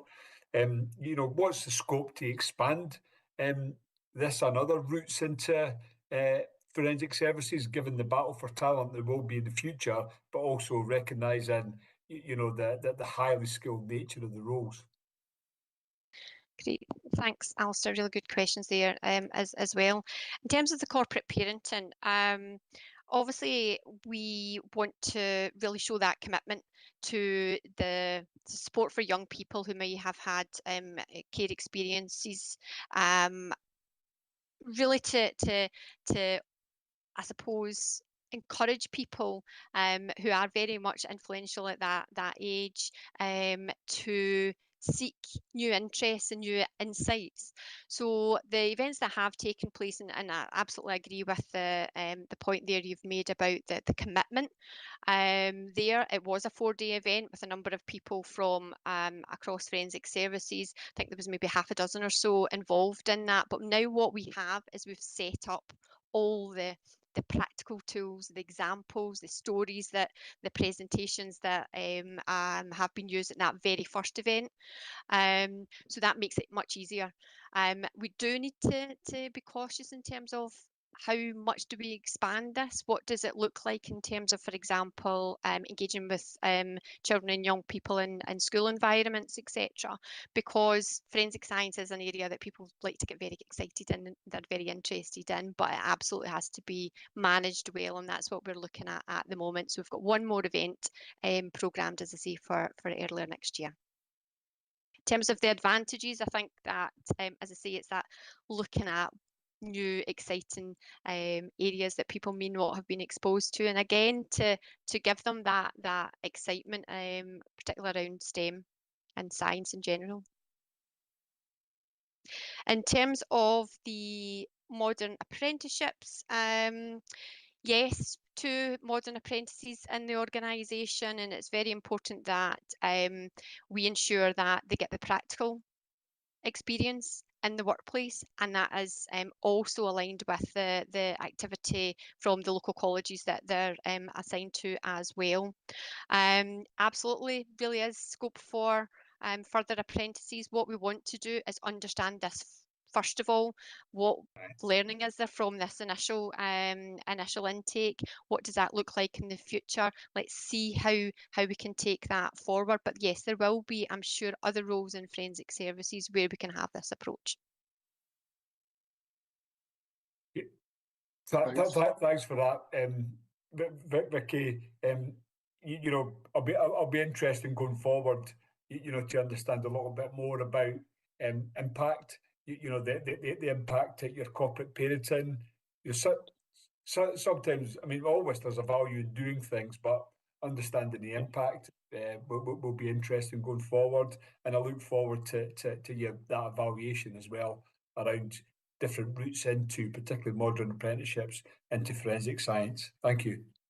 And that would never be more important around, we just heard today the announcements of investment in national infrastructure, etc., which is going to require thousands of people in terms of STEM abilities, etc. So create that passion in young people to look at this as a career, and then given no routes into it other than just going through a university course is going to be really critical to the strategic workforce plan. So maybe there's an area there that needs a paragraph, a specific paragraph in the plan going forwards in terms of that as an activity. Can I move on to Angela Leach? Thank you. And thanks, Vicky. It's a comprehensive report. There's lots in it. And I suppose it is in that vein that, I mean, there is a lot of activity. You're putting a lot of energy and effort into supporting the workforce, making the changes that you are in line with your operating model. What would be the 2 or 3 things that you think that this activity is resulting in? How are things changing as a result of the measures that you're introducing? It's a very interesting question, Angela, and I think if you look at overall, and we'll hear later how the latest survey results take us forward in terms of our thinking. But for me, the key things I would like to see, and I know Fiona's director and the rest of the senior leadership team want to see, is that positive culture change. We recognise that it takes time to have that shift, and again with the operating model, we've got the framework there to have the opportunity to be much more agile, much more flexible to meet the demands that will be placed upon us in the future, because we know that's very much likely to change. So having that operating model, the way that we are organised and able to move and flex where it's needed, I think is very, very key. So we've got the building blocks, and we now need to make sure we take the right actions to develop that. And that's where the strategic workforce plan and activity around demand forecasting really comes to the fore.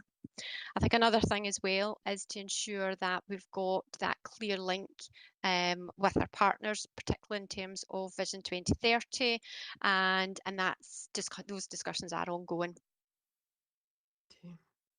Thank you. We'll look forward to seeing further updates in due course. Thank you. In terms from myself, in terms of your inclusivity programme, the report references it clearly, but doesn't really give us the intended actions for that. And apart from how do we get clarity and clear sight, is that coming through the Forensics Committee? And the other point is, how do we take confidence it's aligned to the Policing Together programme? Yeah, thanks, Tom, for the questions there. Yes, inclusivity programme. The intention last year was that was going to be a definitive piece of work. What we quite quickly realised was that the staff survey had a wealth of insight and information, which actually linked quite significantly through that inclusivity and that sense of belonging. So forensic services obviously remain very much committed to ensure that we develop our culture and that everyone can be at their best and are valued within their organisation. Their differences are valued. So for me, it's now a bit of a reset around the staff survey activity that's already ongoing. We supplement that with the new information that we're receiving, and then we develop further our people plan for next year. So that activity is ongoing at the moment. Because we know through the survey, for example, inclusivity will touch many of the focus groups, the themes that have been captured so far around culture, leadership, working environment, bullying, addressing areas of discrimination, bullying, harassment. So that's very much a key focus for us. So in terms of reporting, yes, that will we probably need to consider where that comes to. First of all, the Forensic Committee or to here or both. I'm happy to engage with board services in that regard. Okay, thanks very much. In alignment to policing together, how are you taking assurance that that is aligned? Policing together, there's a wealth of information, lots of, we'll come on to that later on in the agenda as well. And it's important that we almost translate that into what does that mean for us. So there'll be really good initiatives, obviously, that are ongoing within the Policing Together world that may be appropriate for us. And there may be some additional activities that we need to do that maybe sit in isolation and maybe slightly different from the work that Katrina and her team are doing. Okay. Katrina, I see you got your hand up. Yeah, just say, you know, I suppose just for benefit, of course, as you know, Chair, Policing Together, you know, the progress is and the measure will be determined by the programme being embedded across all of our, you know, departments and areas, and including obviously SPA Forensic Services. There's maybe just something that I can have a conversation offline with yourself, Vicky, around how maybe you feed into our performance and tasking meeting that I chair, because that's probably a way where you'll see the wider kind of programme of activity that's there, and that way, Chair, it comes back through currently your oversight board, but ultimately this people committee, so that you can have that assurance. Thanks very much. That seems a sensible way forward, recognising the differences there as well, but the cultural dashboard in particular would have a relevance across both programmes. So can we take that as an action for the two to do that engagement off and come back to us with that assurance? Thanks very much indeed. Unions, Dave, and staff associations, Dave is probably the primary interested party in this one. Yeah, thanks, Chair. Yeah, we really welcome the report from Forensic Services. I think the staff survey is obviously one area that we're really keen to see improvement on, and I know Forensic Services have taken the bull by the horn, shall we say? You know, with the results last year, with the setting up the short life working groups, I think we particularly welcomed, because it gives that sense of belonging to the staff, because the staff were involved in these short life working groups. You know, from all grades of staff, from managers or senior managers right the way down. You know, so you know, we welcomed that, and it gave the staff a voice. It gave the staff an opportunity to actually make changes themselves and see those changes. I think, you know, and Vicky would probably agree that the short life working groups are probably just getting going now, from the point of view that you know, obviously the 2025 survey and the involved survey will all feed into it. The 2025 survey will also feed into their direction going forward, and we'll obviously welcome that when it comes around, and we welcome the engagement that we have on a regular basis with Forensic Services, and getting results back from that as well. The trade unions did have significant significant issues round about the health and safety issues round about the LEV and the MEL and the COSH report that came back, and we raised those concerns, and obviously they're being taken forward in the health and safety governance through forensic services, and we'll welcome the movement on that as well. And we really welcomed the addition of the modern apprentices as well to the business. We look forward to seeing how they progress through the process as well. Thank you. It's really encouraging to hear of your direct involvement in that. That sounds to me like fair work and action. So well done to everyone. Can I go to Police Federation and ask? I know that you are more a receiver of the services from forensic services, but have you any reflections, comments that you wish to make? Okay, thanks very much. At that point, I propose a 5-minute comfort break, and then we'll get. So, if I could come back at 11:50, please.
11:50. It's a busy agenda, so if you'll bear with me, we'll push on at item 3.3, which is the Policing Together report from ACC Payton.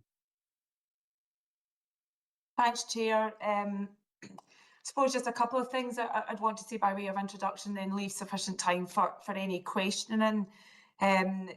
First of all, probably just setting it in the context by way of a reminder, this is a newly formatted report, and it followed the work that we had done to map and align what were, a considerable number of, highlights, insights, recommendations from various reports and sources, ultimately to bring clarity to the priorities as it relates to our determination to improve culture across our organisation and the impact that has on communities. And importantly, go back to a point that Angela mentioned earlier around how do we understand what's the effect and how do we evaluate progress. We presented this new formatted report to the People Board in August and a further highlight report at the SPA Board itself in September. So I just want to highlight that whilst this is the biannual 6-monthly reporting, both for ourselves and the EDI information, it's through the lens that it is in quite close proximity to previous reporting, but it does cover quarters 1 and 2. And as members and others will be aware, this performance report is designed to enable us to describe the progress that we're making towards both our 4 outcomes that are captured in our Policing Together strategy and our 7 joint SPA and Police Scotland equality outcomes. The mechanism for that being our implementation plan, and as I said a few moments ago, that's the plan that we've mapped together, all of the activity and progress, so that we can see very clearly where we're making progress and the impact that's having and where we need to focus our attention more. This report, as I say, is our responsibility to report biannually on our duties, and the format of it, as I've mentioned, captures a number of sections. It's got our implementation tracker, so you can see quite easily the progress that we are making around a number of master actions and activities.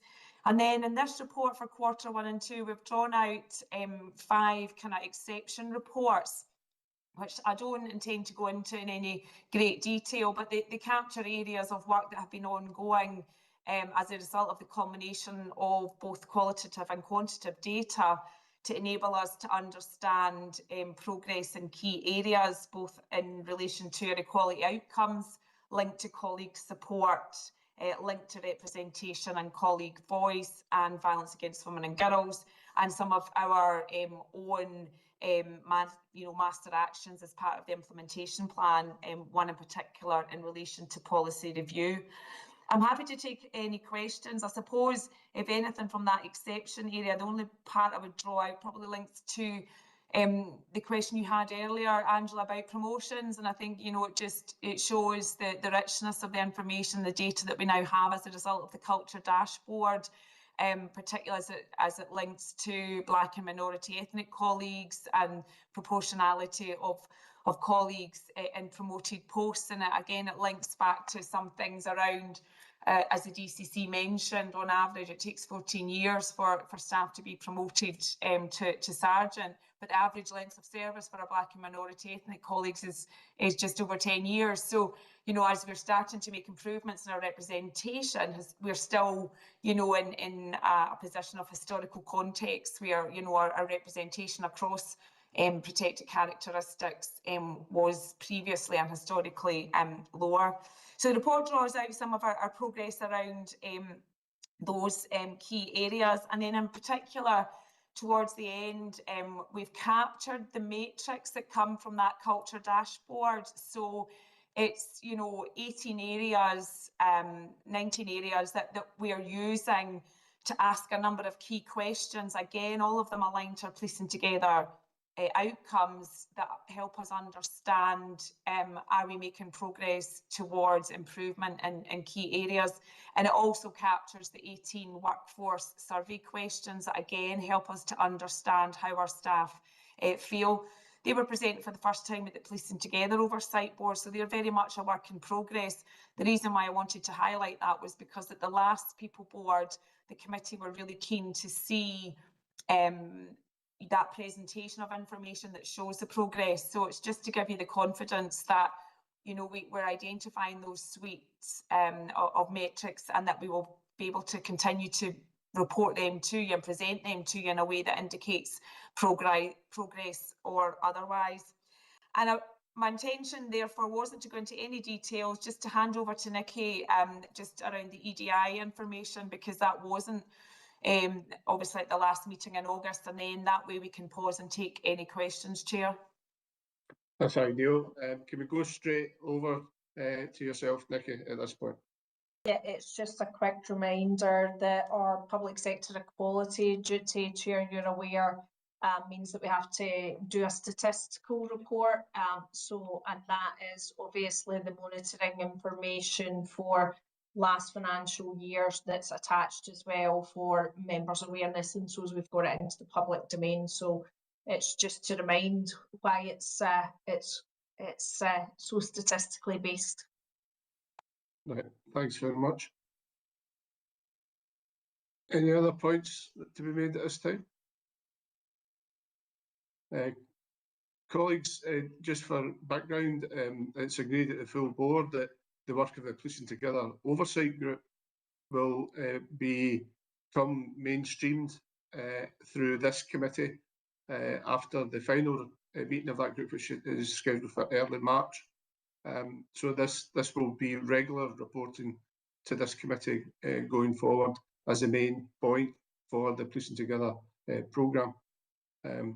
On that, around the EDI disaggregation of the data, is there any areas of concern that you'd like to bring to our attention at this point, either ACC Payton or Nikki? I'm happy to raise just a couple of elements. As you know, Chair, particularly as it relates to the culture dashboard, what we're able to use is through my performance and tasking group.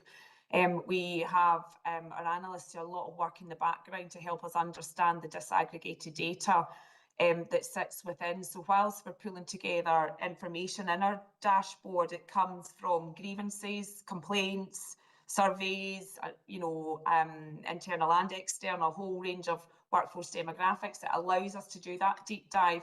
The two things I think that I would draw out, one I already have, but I think one of the areas that I would like to draw out is that, you know, part of our vision in Policing Together is that we're representative. So when you look at the data that's captured in our culture dashboard, we are seeing increasing representation across all protected characteristics, with the exception of faith, actually. But, you know, when you look at sex, disability, you know, black minority, ethnic white minority, I think we're seeing increasing representation. So that's a good indicator that we're starting to be, certainly at least understand that as an organisation, we are becoming more representative. The other area, as I mentioned, so we were able to do some deep dives as it related to promotions, and that's captured in the report. And that data identified that disproportionately our black and minority ethnic colleagues were less likely to be in promoted posts proportionately to the number that we have across the organisation. Historically, what that would have done is probably caused us to look at the promotion process and say we need to do something about the promotion process. But actually, as a result of the data and the richness of the conversation that happens at the performance and tasking meeting, we're able to recognise that actually the process, when people are in it, is really fair. It's the conversations that are happening before that, it's the coaching and the mentoring, it's, you know, providing that opportunity to empower and encourage, you know, colleagues. So as a result of that work and on that data, we're able to do really tangible, practical interventions, and you'll see the report captures some of that with the Bridge group changed from Reach that are going to be doing a programme of work with colleagues across the organisation to encourage. So they're just two examples, but as you'll see from the final section, there's a whole number of suite of measures that we're going to be continuing to look at. Clearly, we'll be really interested in the comparison of the workforce survey data. You know, this will be the first year that we can do that, and that information from our last workforce survey is on the dashboard, and the new information will also be captured there. So continues to be a really rich source to allow us to delve a bit deeper. Okay, and the final bit from me before I hand over for any comments. When the Chief Constable made his statement regarding organisational discrimination, institutional sexism, institutional racism, all these areas, in terms of sex equality and tackling misogyny, and those were manifesting in specific cases coming to light. How does your programme now encapsulate that and demonstrate progress? Yes, so the work of the, as we mentioned before, the Sex Equality and Tackling Misogyny Action Plan, all of that again has been mapped and aligned into our overall Policing Together implementation plan. So the work that has been done, we've been able to update the progress that's been made, but also the areas that we still need focus, and that's captured, as I say, through our implementation plan. So through our Policing Together performance and tasking group, we're able to consider that continued need for focus in key areas. And again, all of that is supported by not just insights through the survey, but the information that we capture on our culture dashboard. But all of that work, Chair, is now being led through the Policing Together programme. Thanks for that. That's encouraging. Board members, can I offer you the opportunity for any comments or questions at this time? Angela Leach. Thank you. And thanks both for the paper. It is really, really comprehensive. There's a lot in there. And I suppose, I've got a couple of questions. Some are more specific. And a final one that's a bit more general. My very first one that is fairly specific is that you mentioned, Kat, the data really coming along and being able to capture it. And data is key to the measurement of where we're making a difference, obviously. But I note somewhere in the report, and I couldn't find it this morning, about a slightly reduced number of people who are disclosing protected characteristics. And I just wonder if you could say a wee bit on that and what more we could do to give confidence and support people just to make those disclosures, because that's really important for us in being able to demonstrate that we are changing things. I've got a couple more, but that's the first one.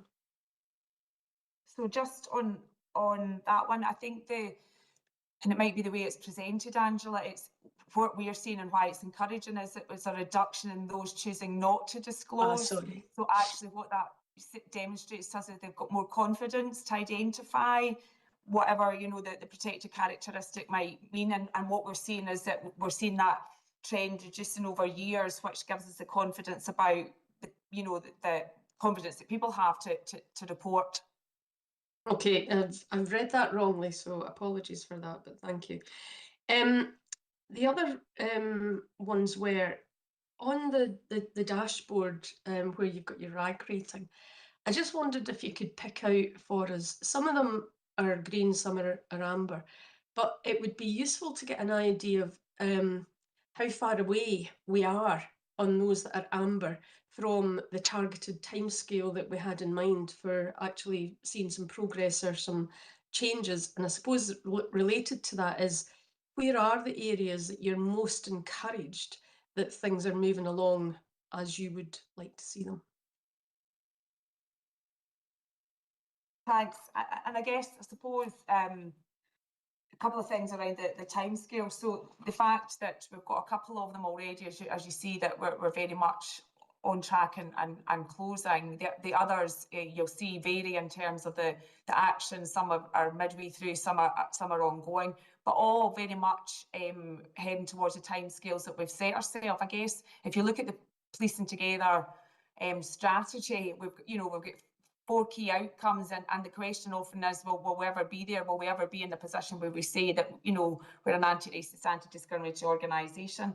But what I would say is we're now in a really clear position to understand all of that activity and giving reassurance to this group. And if it would be helpful, we can add into that tracker going forward elements of timescales, but we are on schedule for reporting, whether it's through HMICS recommendations and whether it's you know, through BDO recommendations. I guess the bigger question, the more generic one, is when will we be there in terms of saying our culture is what we would want it to be? And I guess for me, that's the wider ongoing programme of work.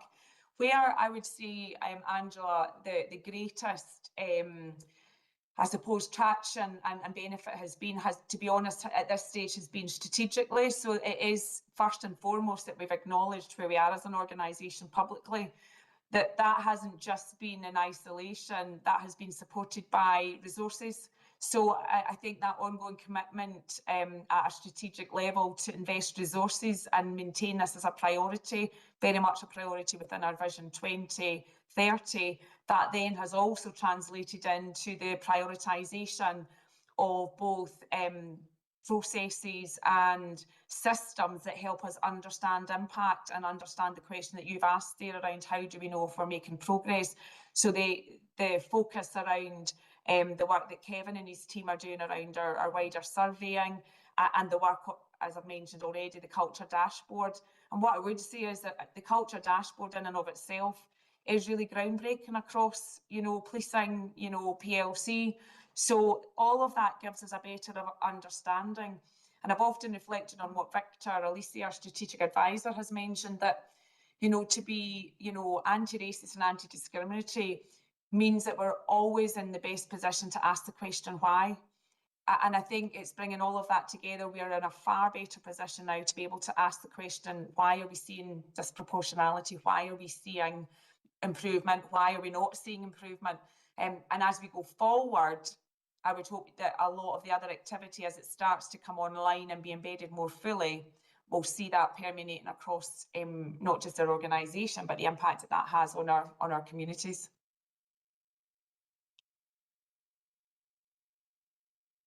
Okay, thanks for that, Kat. Yeah, thank you. Sorry, I couldn't get off mute.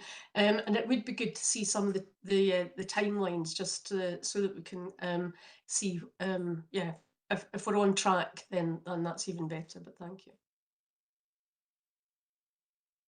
Alistair here. Yeah, thanks very much, Kat. You've actually answered a number of the questions that I had in my head around the report, and it is a very comprehensive set of reports, really, that you've provided today. And obviously, we are very interested when there's such a large commitment to it. There's a huge amount of activity going on, is that ability to measure impact. But you've spoken to that. You know, this is a bit of a theme from me today. You can't expect to see instant change in these things. You know, there's a degree long term within this. So it's just that commitment. What's your thoughts on that commitment to the long term? And with long term, society changes, values changes, legislation changes. You know, so what's your confidence in terms of the agility of such a comprehensive piece of work to be responsive enough, but to stay on track? And then my final question in relation to this is around perspectives. So different people will have different perspectives around these issues that you're dealing with, and it's complex, it's challenging, and no one person's opinion is necessarily the right one. So what opportunities do you have, you know, within this, you know, large programme, you know, to allow people both within the organisation and out with the organisation, you know, to express those opinions, to develop the conversations, you know, so that people feel they can be part of the change process?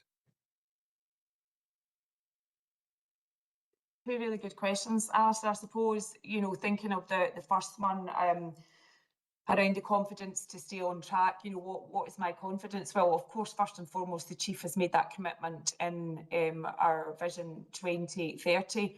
But I think more broadly and fundamentally, we only exist, as you know, as an organisation because the public trust us to exist. And I go back to some of the points that I made earlier as well. So there's a bit of a theme for me too, that, you know, how we police, you know, is more important in building trust than what we do in and of itself, as important as that is.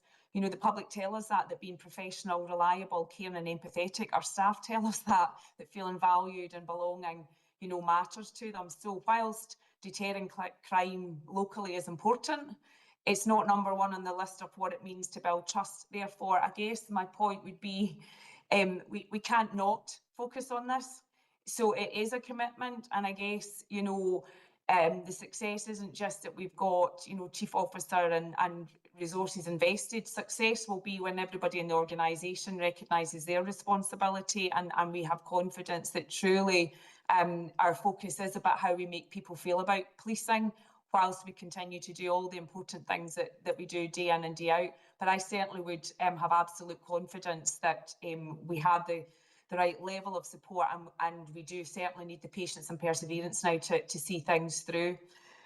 Probably moving on to your second part, and it touches on that, and again, it is the theme that we've had this morning, Alistair. It goes back to, you'll only understand perspectives when you create opportunities to listen.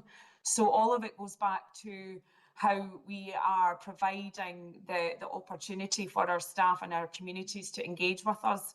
I've mentioned before at some meetings about, you know, before we can understand, we've got to be able to connect and people to have the confidence to do that. If you look at equality outcomes and some of the wider work, you know, all of them are about how are we engaging and communicating. That's where we understand perspectives, not to be right, but to be able to influence and be able to set information within a contextual, truthful reality. So I guess for me, that's why we really have a focus on colleague engagement. Our Policing Together report captured what we're doing around community engagement. So how do our communities feel? A lot of polarising perspectives in society just now. So all of it again comes back to building community cohesion. And for me, all of that should be measured in the time that we're spending listening to people's perspective. And that's why it's a focus of courses and programmes like Act Don't React. It's a focus of programmes and activity through our community relations specialists and our wider colleague engagement work that Kevin and the team are leading through the insights and engagement work. So hopefully that answers some of your questions, but certainly really good questions and certainly a commitment's there, Alistair. No, it certainly does. So thank you for that. And just the question around agility of the programme, you know, over time, which I suppose goes back in many ways to the governance that's around it, but that ability to be agile as things change around us. Yeah, no, absolutely, and I guess that's where you know, the structures really help us. Obviously, our Policing Together strategy is due to refresh next year in any case, so it gives us another opportunity to reflect on the journey that we've been on and where we still need to go. But in terms of that agility, the whole purpose of our performance and tasking meeting that I chair is to have that agility, to have that responsiveness, so bringing all of the information, whether it's qualitative or quantitative, into the one place so that we can prioritise where we really do need to focus our attention, because of course there's no lack of need across a whole range of areas, but that's the part that should enable us to say, but where's our greatest need? Where do we really need to, over the next 6 months, 12 months, really be focusing energy and effort, and then having that patience and perseverance, one, to see it through, but actually to evaluate impact. Again, all of it goes back to, are we having the impact that we design? It's not just about activity, but I suppose the productivity of that, what changes are we actually seeing as a result of that? Yeah, no, thanks for that, Kat, and you know, appreciate the approach. And I asked the question, you know, earlier conversations we've had today, you know, around the increasing number of protests that we see. We see things like the Supreme Court judgment coming out and how impactful that is. There's a number of very high profile employment tribunals and things going on in these areas all the time. So it's good to see and hear that you're abreast of these things and you have that agility, but also that ability to maintain the core of the programme to make the progress. So thank you.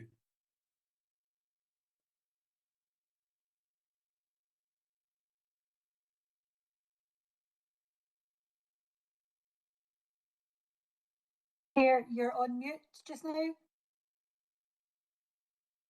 My apologies. I'm saying thank you, Alistair. It just demonstrates the breadth and the depth of the areas being involved in this. And the other thing that we should also recognise as a committee before we move on to staff association, etc., is the personal resilience and commitment of yourself and your team and all staff are involved in this. That commitment is a real demonstration of the values of the organisation. So thank you for that. At this point, can I move to the staff associations and unions? Any reflection of comments on this very important but complex area?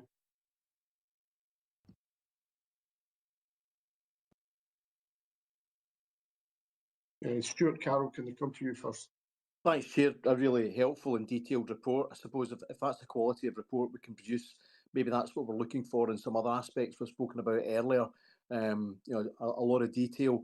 My observations would be where we are being honest and open and transparent as we should be, that we then don't become a hostage to that. If we look across the water to PSNI, there's still debate going on around how that service is constructed, working really hard, but then also being criticised for spending money on an EDI unit. So it feels like they can't win. And I suppose my question would be, and Mr. Hay might have a view in this as well, is the other emergency services. I know it's not apples and oranges and bananas that we're trying to compare every time, but is there benchmarking with the Scottish Ambulance Service, the Scottish Fire and Rescue Service around some of these key issues?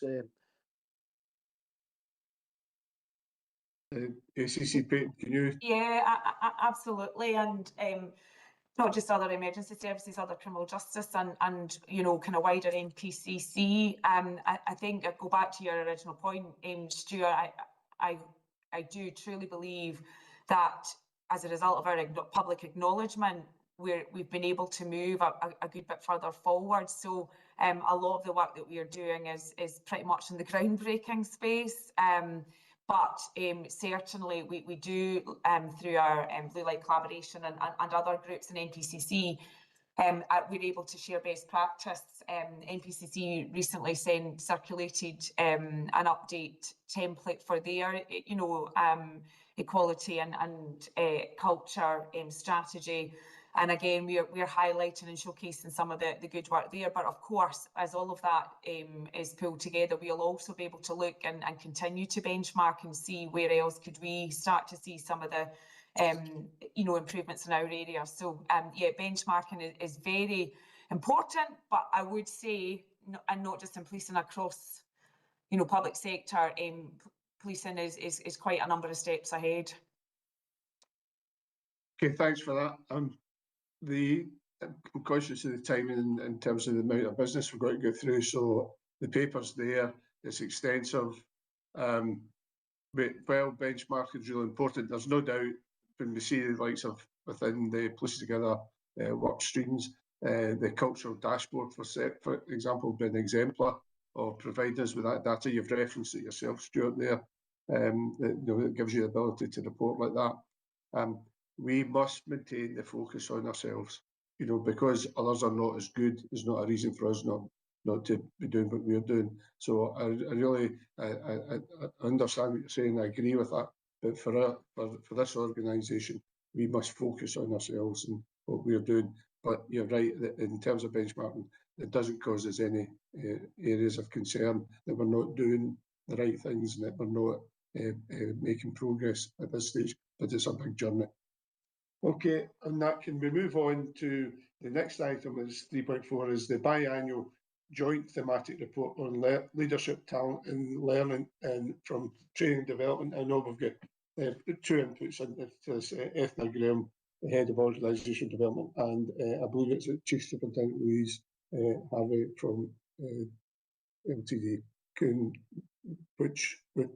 wishes to lead on?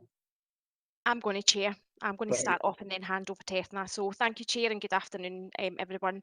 I'll take the paper as read, but I would like to pull out some key highlights from LTD before I hand over to Ethna, and then after take questions. And just as a way, as an overview, the paper is very much a organic work in progress with Ethna and I working together to make sure that there's an aspiration to provide the board with a paper that's meaningful and gives you the information that you're looking for. So we're also and always happy to take feedback on the information that we've provided, so in addition to questions. So what I would like to pull out from the paper is the progress that we've been making within learning, training and development against 3 key areas. One is the review of probationer training, second is the investigative mindset review, and the third is our 3-year plan within LTD.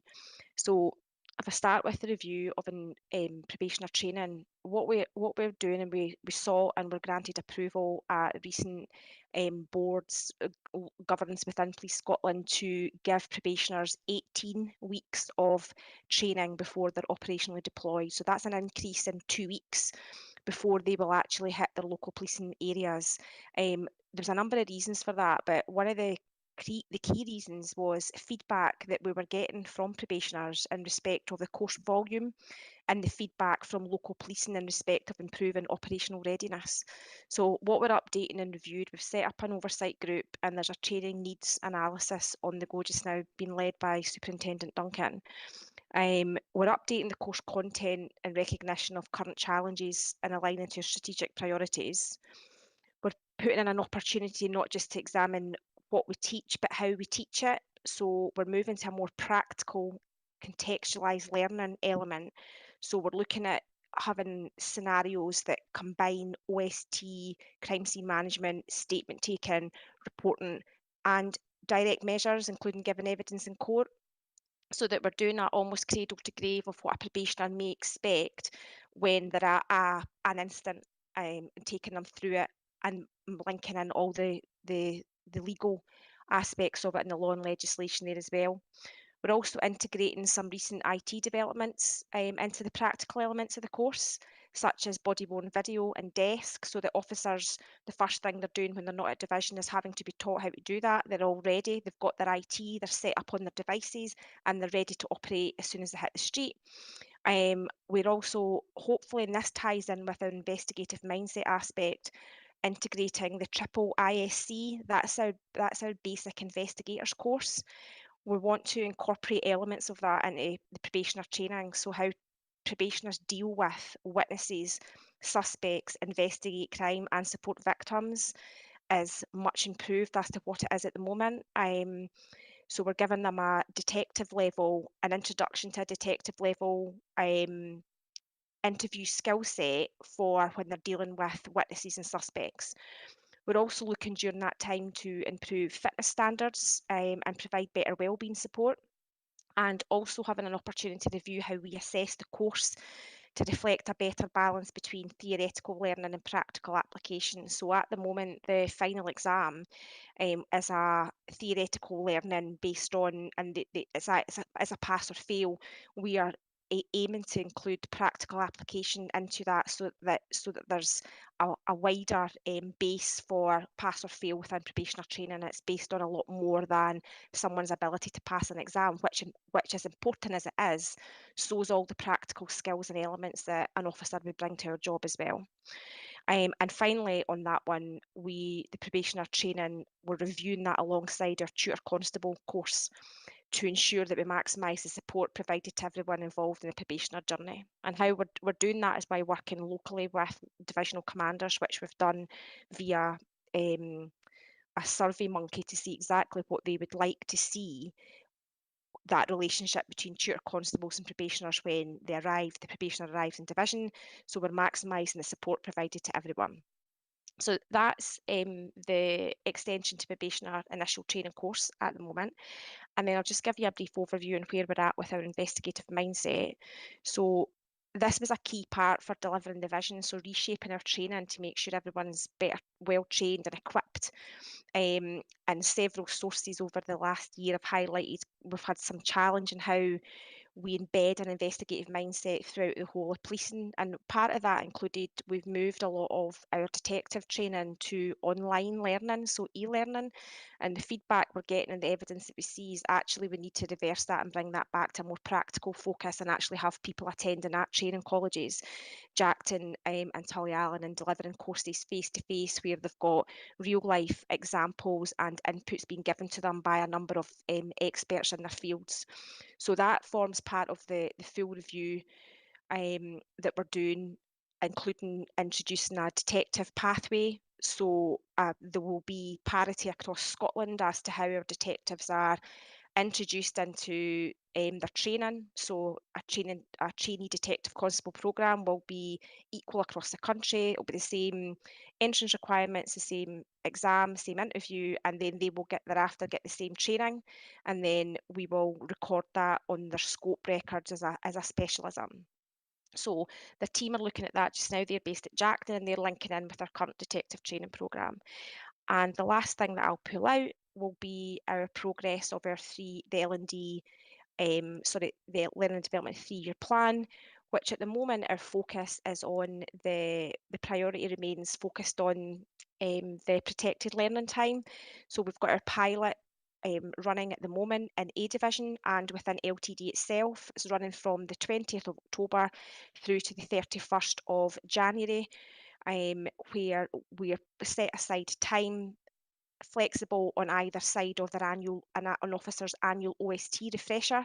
We've added a third day on, where they will have a space locally that A Division have identified and LTD have identified that officers, they won't be abstracted, they won't be tied to the radio, they will actually get the opportunity to sit and do the learning that our expectations of them to do for essential and mandatory training. So that's my highlights for. I'll pass over to Ethna just now, if that's okay, Chair. Thank you. Yeah, please, Ethna, can I bring you in now? Yeah, absolutely. So I'm here to represent the leadership, talent, and performance team's activities around the learning space for the organisation. I think it's important to point out that organisational development has been established now within the HR function. It has been restructured. So we have seen several new appointments within the leadership, talent, and performance space. I think that's something that's important to point out early so that you understand that much of the activity that has been ongoing in this area is under review to ensure that we maximise its benefit for both the service and its staff. So a few key items to pull out are the leadership and management development programs. So that's the PLDP, that's our sergeant program, the PMDP, it's our management program, and also newly appointed programs. There's ongoing delivery of these with strong completion rates as well for leadership and management programs, with active efforts to fill the remaining spaces. A little bit of agility that's happened between the reporting time and even now to bring effective conversations to the front line in a just-in-time or bite-sized learning approach as well. Newly appointed programs are in place to actively support the newly promoted ranks. We're up to the 5th cohort of that program for new chief superintendents, and that will be reviewed under the new approach to leadership. In addition to that, we have the Executive Leadership Programme and the Accelerated Leadership Programme, with more than 10 senior individuals actively being supported through those programs this year. There's been an expansion of the mentoring provision and the beginnings of collaboration across several different delivery areas in the organisation. One that ACC Peyton drew attention to was the REACH or Bridge programme within Policing Together. So there's mentoring embedded there as an intersectionality for leadership, mentoring and support for BME staff. So that's something that we have a new member of staff appointed within leadership, talent and performance to look at and provide dedicated and specialist advice and guidance on. Some programs that have closed down during this reporting period, most notably or significantly, is the Your Leadership Matters project. It has now closed and phased out of its evaluation. It's included as one of the appendix in this report as well.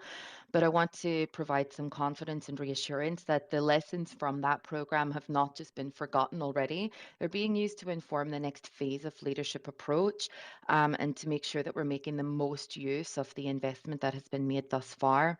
Your Leadership Matters forming a kind of foundation stone for the next building blocks of leadership as well. I think it's important to draw attention to the performance and engagement metrics around my career discussions and the reflection logs. Again, you'll see from the data included within the body of the paper as well that discussion and completion and participation rates have remained quite low across the organisation. So this has formed a really foundational consideration on the redesign and refocus of performance management coming through the leadership, talent and performance area as well. And there's also a suggestion to move that reporting across to the talent thematic that will happen in February as well. It feels more aligned to that thematic as well. Some things that have come up through the discussions earlier today as well that I think it's important to draw just additional sight of is that there's ongoing strategic collaborative initiatives between leadership, talent and performance and LTD. Most notably and currently, we have an evaluation project that's happening presently within the OD unit. And this is to talk about embedding impact-focused evaluation, moving beyond participation metrics, but ensuring that impact expectations are really baked into the design, the delivery and the survey of participants within learning and training activities, to take cognizance of key metrics for the organisation so that we can see the needle move around impact as well. So please keep in mind that that's in train at the moment, but perhaps we're not able to report on it just yet. And most importantly, I suppose from my perspective to draw attention to for everyone on the call today is the next phase of leadership development. It is outlined in the appendix, a snapshot of the approach using reform funds. This will be a primary focus for the leadership, talent and performance team within OD moving forward over the next several years. This approach to leadership development isn't simply a delivery of programs. It's going to be intrinsically linked into talent management approaches, workforce metrics and trends as well. And it will ensure that there are career pathways alternative to and as well as leadership being accessible and navigable to all of our staff, making sure that we're building a scaffolding and a foundation for a good leadership ecosystem for the police service moving forward. Those are the sort of key parts that I would highlight, and happy to take any additional questions. Thanks for that. There's a lot in it from both of you, and I've no doubt there will be questions and the more discussions about the way ahead. Colleagues, can I ask for questions at this stage?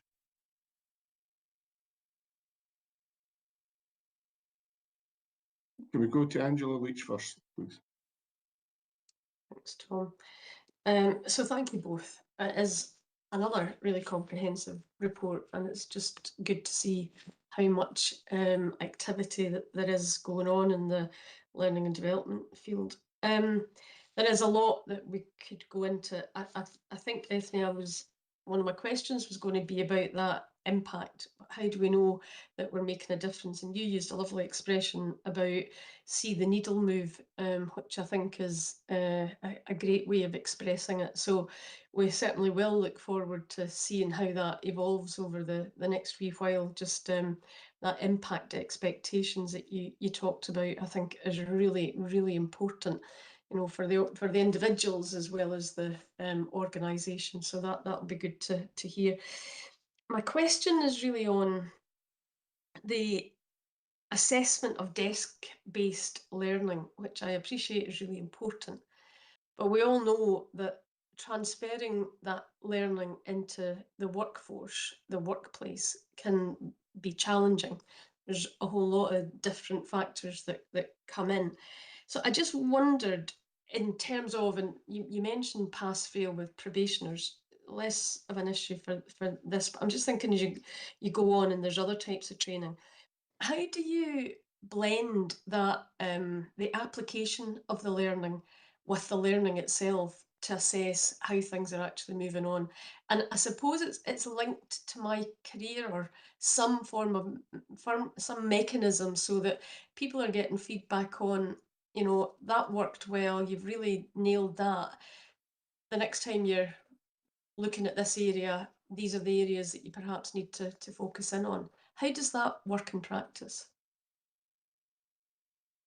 Thanks for that question, Angela. I could assist with answering that. So I could talk about detective training particularly and how we do assessments for and how that blends into the workplace. So if I was to look at, say, our senior investigating officers course, our SIO's course, and how we know what the worth of that is in the workplace, and how when the cohort come to Tullyallen and how it's blended out into the workplace, there's a number of assessments, a full assessment day carried out at the end of that course as a Hydra exercise. So the Hydra suite that we have at Tullyallen, which is the interactive exercise that we do based on real life scenarios, and the SIOs or whatever course it is that uses the Hydra, they're assessed on a real life exercise, real time, live time, and they're also they're assessed by current leaders in that field. So if it was, say it was a murder inquiry, we have a number of detective superintendents to support us on that. So they come into the college and assess those before they're passed the course, so that they would know that they're competent given, for example, the actions they're taking, the direction they're moving the inquiry in, the specialists they're asking for at their forensic strategy meetings, all in the Hydra exercise. And then what we rely on when it goes into the field, we're relying on feedback from supervisors on what does and doesn't work when people that have learned in a kind of student environment, when they've applied that practically in real life, we're relying then on feedback as to does that work or does it not work. And we've got a really good feedback system with our local policing divisions and specialist crime division. And does that apply beyond detective programmes, that type of approach? Yes, so I would go then for our probationer training. So probationer training, the way that we monitor that is through our so probationer training is actually a 2-year programme, and it's one of the narratives we're looking to change slightly, because when we talk about probationer training, we sometimes focus on that first 16, going to be 18 weeks, that module 1, but actually probationers carry out or have to complete module 2 and module 3 before the end of their 2-year period. So their practical application of what they've learned within the educational environment, if you like, that's tested at regular intervals throughout those 2 years, and their tutor constable, along with their local policing training reps, provides probationer training with reports as to their level of competence and how they're applying their skills to real life scenarios.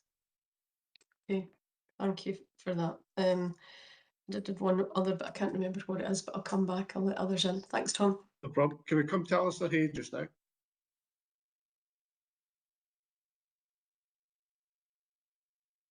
Yeah, thanks, Louise and Ethna. Again, a lot in this report. So these are kind of slightly bigger questions than some of the detail in the report.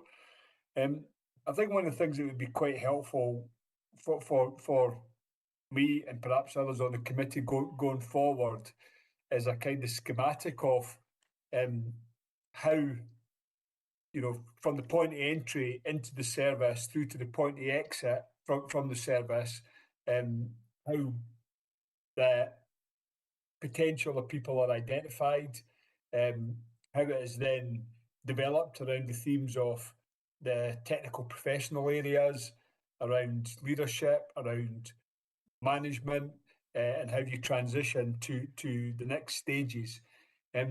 You know, because when I read all this and I listen to everybody, that there's a huge amount of really valuable work going on. But one of the things that worries me slightly is continuity over time. But I did get a degree of assurance there around, your leadership matters and the learning's not going to be lost, for that. So it's just joining it all together, so that we can see what's going on and how that continuity over time, and then how it's all measured and impact and kept up to date. So that's just a comment from me for thought. My questions are around, so this is a later paper, but in a later paper, it talks about recruitment of the most senior staff in the organisation, and that the strategic command course has been recently replaced by the police leadership programme, stage 5, which is executive leadership. So that strikes me there must be 4 stages below that that are run by the College of Policing. So what thoughts do we have? Given the comments that very positive comments made by DC Spears earlier about Police Scotland's not entirely unique.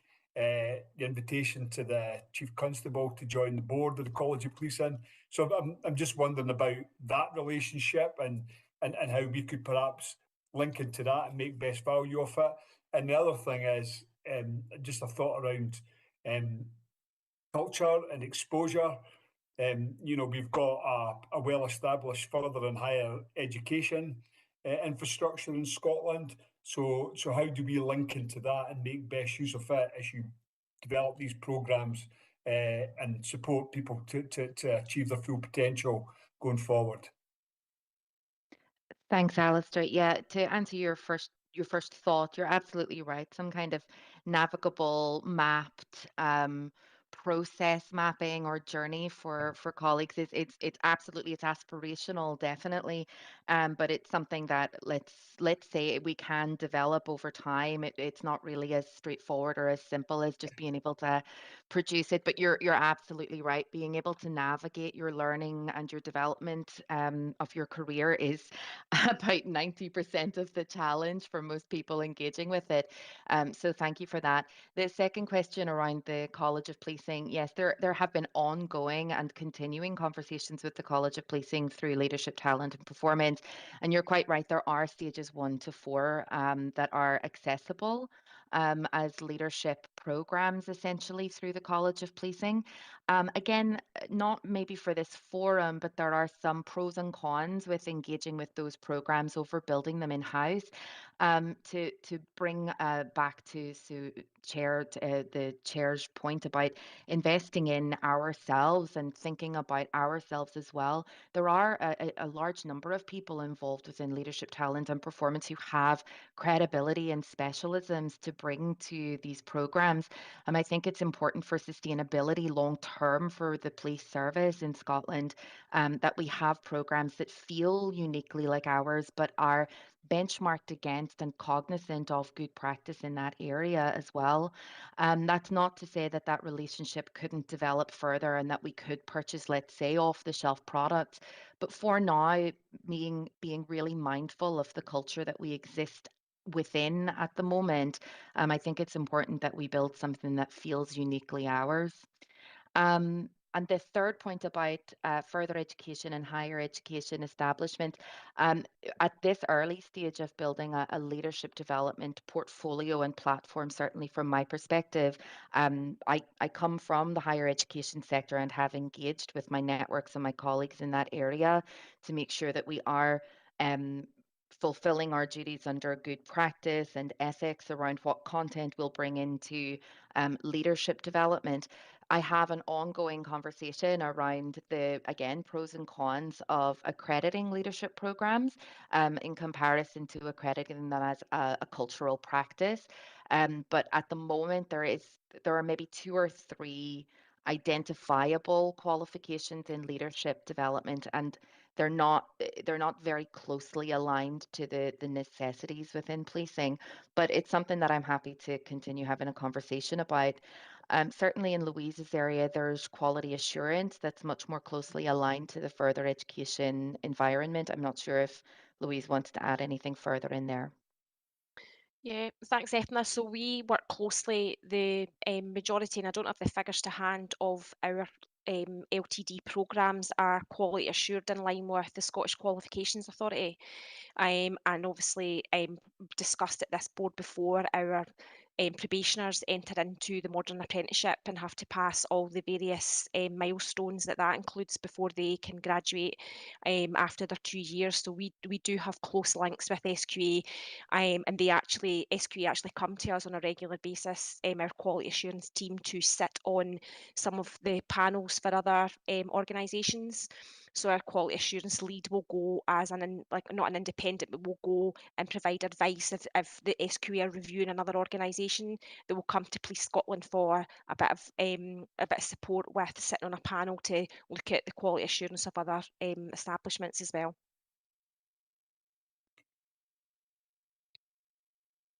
Yeah, when you go, Alistair.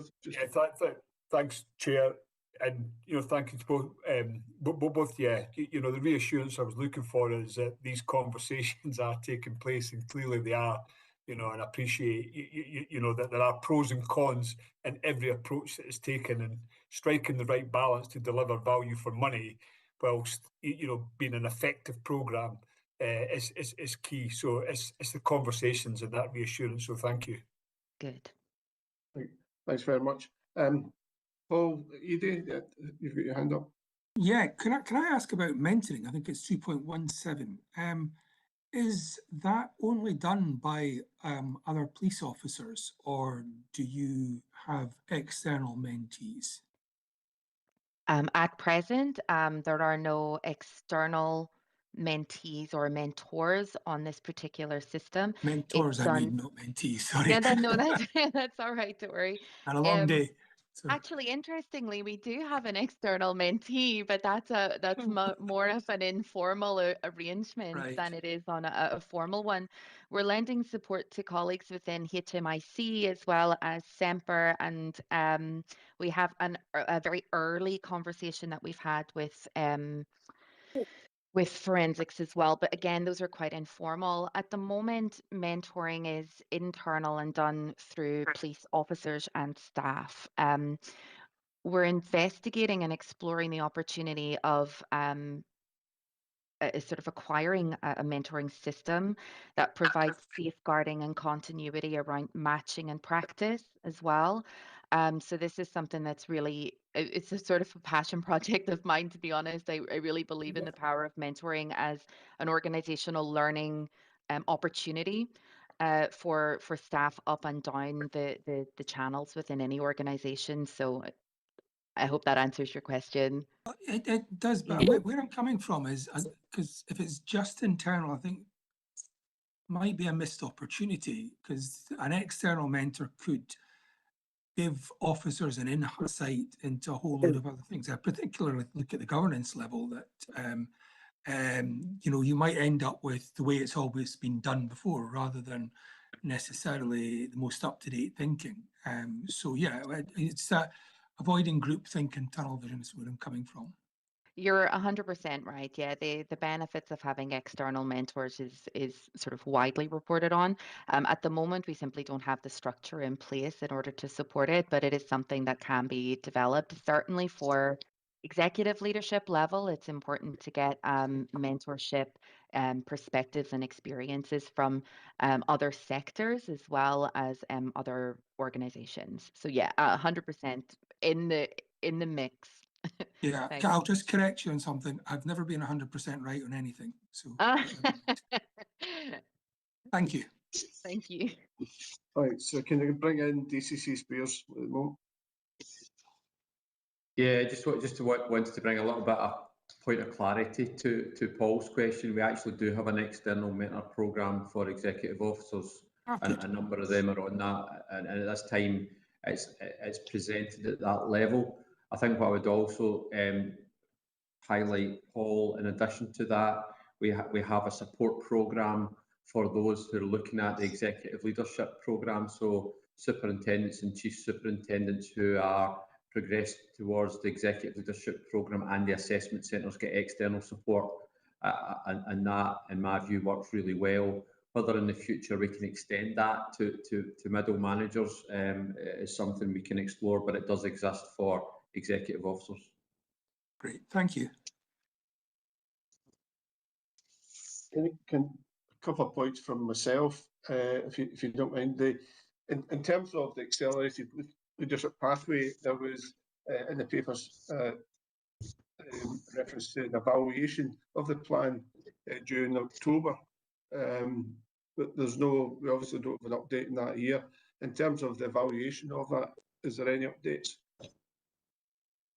I'm sorry, for your leadership matters? No, the accelerated leadership pathway, the evaluated benefits from that. I apologize. No, I don't have okay. any. I don't have any to hand, but let me take that away. Yeah, it's just seeing the benefits of that programme going forward. For sure. Again, DCC Spears. Yeah, that work's been done, Tom. I can get you the detail. I don't have it. I don't have it to hand, but there is a lot of work ongoing connected to the College of Policing around the ALP programme, and we have a number of people recently accepted on that programme. But if you're happy to give me an action, I'll get you the detail. Yeah, thanks very much. The other area is that you've told us about the your leadership matters as an initiative coming to an end, just a natural. Obviously, that would have been financed and came through in terms of an agreed way forward. But if it's not worked out, there's evaluation of it, closing report, etc. I would expect something and what's next for your leadership matters to come here to the committee. It's not simply to understand, the whole package, but your leadership matters was an investment that was agreed by this committee. Yeah, absolutely. The sort of the full details of the closure report are included in the appendix. Your leadership matters is not, it's closing down in terms of having a separate space for reporting, but actually we're considering digitizing it as a foundational stone for the next phase of leadership so that everybody can access it. Again, to reassure everybody that the investment won't be lost. I could pull together like an executive summary of what's happened and moving forward, if that would be helpful for you. That would be helpful, Ethna. Thanks very much. Can do that. It ties it down in terms of the best value considerations of the committee as well. Absolutely, and it also saves the 75-page closure report, so I can, I'll pull that together for you. Okay, thank you. Alistair, see if you got your hand up. Yeah, sorry, Chair. I meant to ask this earlier. It was just in relation to my career and the low uptake of it. And I think there was a comment earlier that I think something like 79%, join us constables and our career constables. And it's the thoughts around, meeting their needs, their expectations, and what part does something like my career play in that? And then also, thoughts around, staff roles in the organisation and how are those supported? And, how are you going to join all that together going forward, as well as linking it into a leadership development in a formal promotion sense?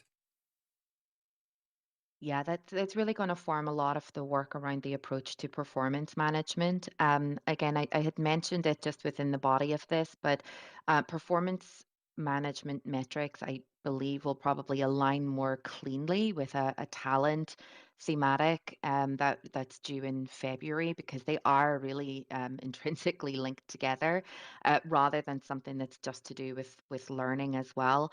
I'm not in a position to comment directly on what's happening in that space right now, beyond a very in-depth review of the guidance documents that are associated with my career.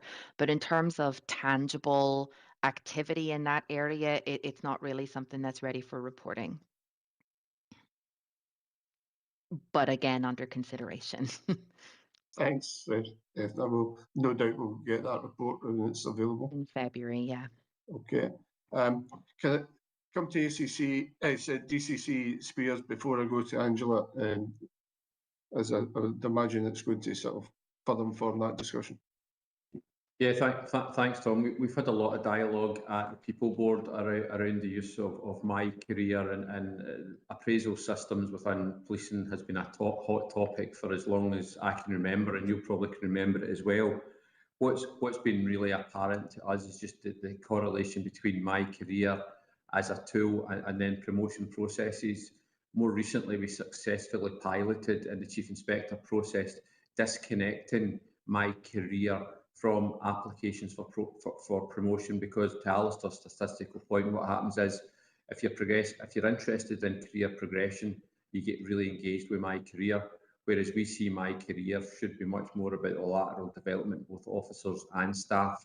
So that worked really well, and we're now just on the final stages of kind of completely moving away from that as being a conduit to promotion, and actually putting a greater focus back onto my career as being a process for engagement with your staff, and that's kind of where we want it to be. And I think in that space, I would be confident that we will get to a place pretty quickly where you'll see a much greater uptake in terms of that, two-way engagement between line managers and their staff. Thanks, Al. Can I come to you, Angela, please, at this point? It was in relation to that, because I was just thinking that aligning it with my career with the talent programme actually reinforced that it was all about promotion and progression, whereas a good feedback session process really allows the individual to get the feedback on what's going well, to raise any issues, and to think about where they're going in the organisation. But it doesn't necessarily mean that they want to move into another role. It could just be what they want to do in the current role and how they could do that differently. So I think what you're saying, Alan, is quite reassuring, because this applies to everybody. It's not just about those that choose to go forward for promotion. I think that's really, really important, that everybody gets the opportunity to do that. It's part of a culture, an approach to developing people and just getting the best out of them. And it also links my other question that I was thinking about, was how you identify people to go on these programmes in the absence of something like that, if, regardless of promotion or otherwise, but if there's, people whom, with the agreement of their line manager, supervisor, think that they would benefit from something, in the absence of that, it is a case of them coming forward rather than being able to really harness, think about the feedback that we're getting is telling us that there's a real demand for X, so we need to think about that. I just wonder how we're really capturing the needs to enable us to tailor the learning appropriately. And that's maybe a very big question for this time in the meeting, Tom, so apologies for that. And it's maybe something we'll pick up later on. I think your question actually is feedback to DCC Spears and the teams behind that around reinforcing the point that's been made about the importance of the whole workforce and how it links back, etc.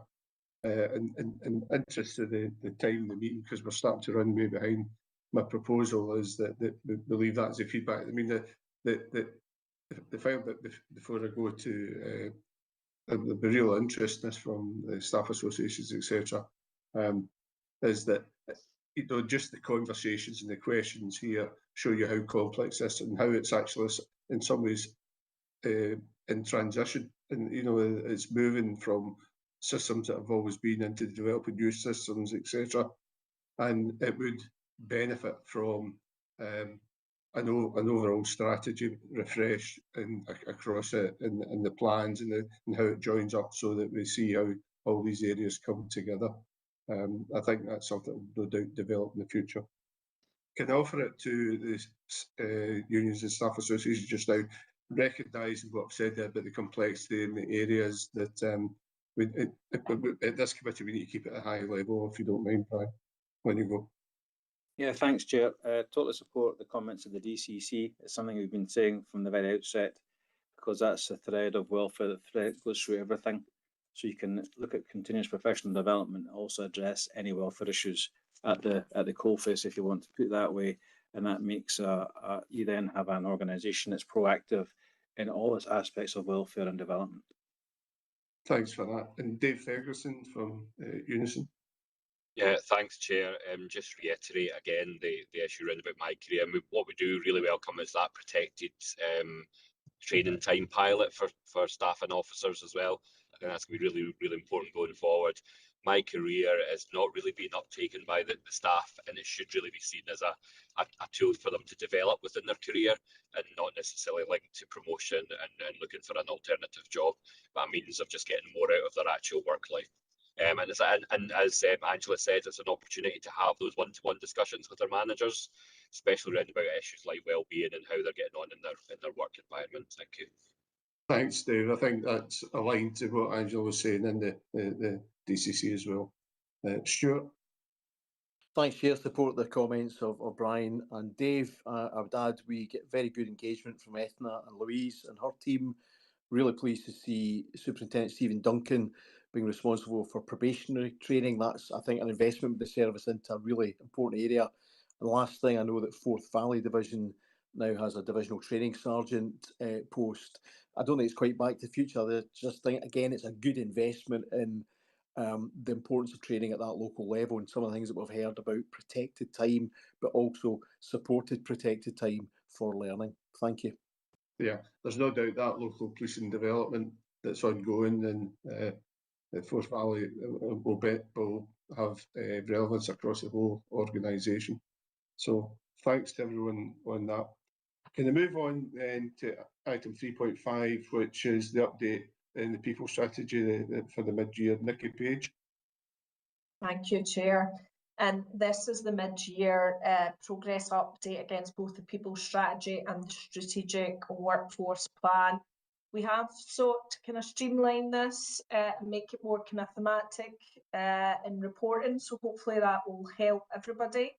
I think everyone's aware of the kind of three pillars of well-being focus, leadership focus, and belongings. So, and what we've Thanks for your support the comments. Could everyone put their mics on mute, please? And what this report comments on, Chair, is obviously we focused on kind of updates against the key kind of issues within it. So I'll stop there because I'm sure everybody's read it and happy to take any questions or queries around about it. Oh, Chair, I think you're on mute. Sorry. Victim of my own instructions. Any questions on this item?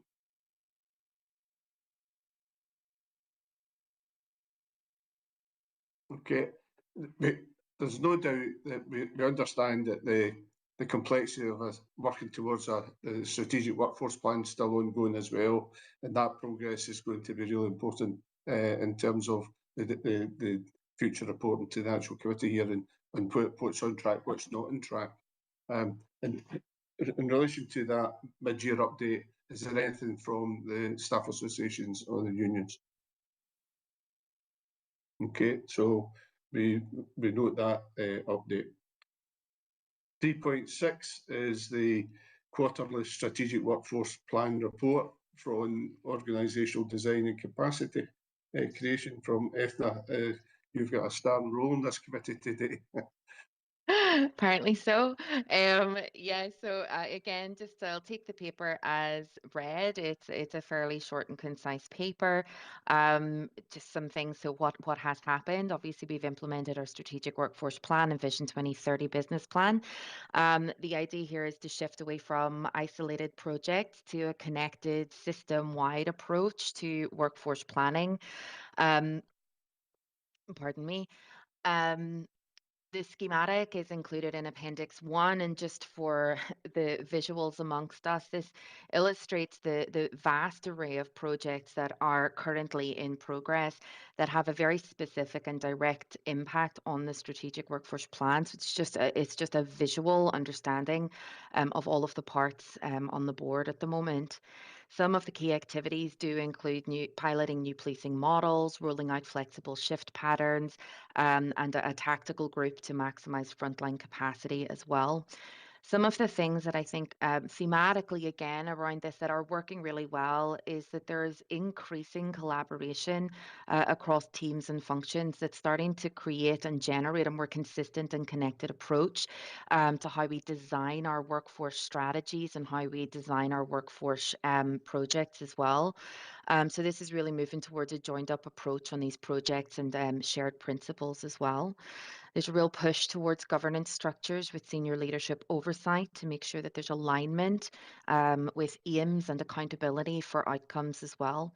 We're really taking that positive early learning from those collaborative efforts to implement that vantage point as a more stable structure as well. Some early results from some of the pilots around the strategic workforce planning projects as well are showing improvement in deployment flexibility and even some well-being metrics. The rest and recharge one that's there in the body of the report as well is really positive.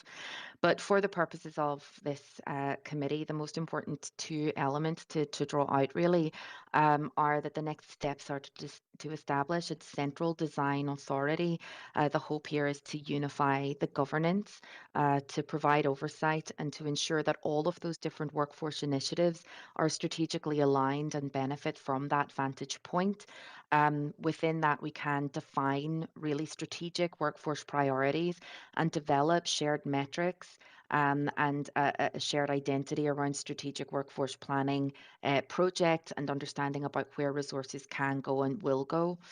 And to embed this as a shared responsibility across the organisation rather than several disjointed or separate projects to make sure that there is a cohesive and shared responsibility.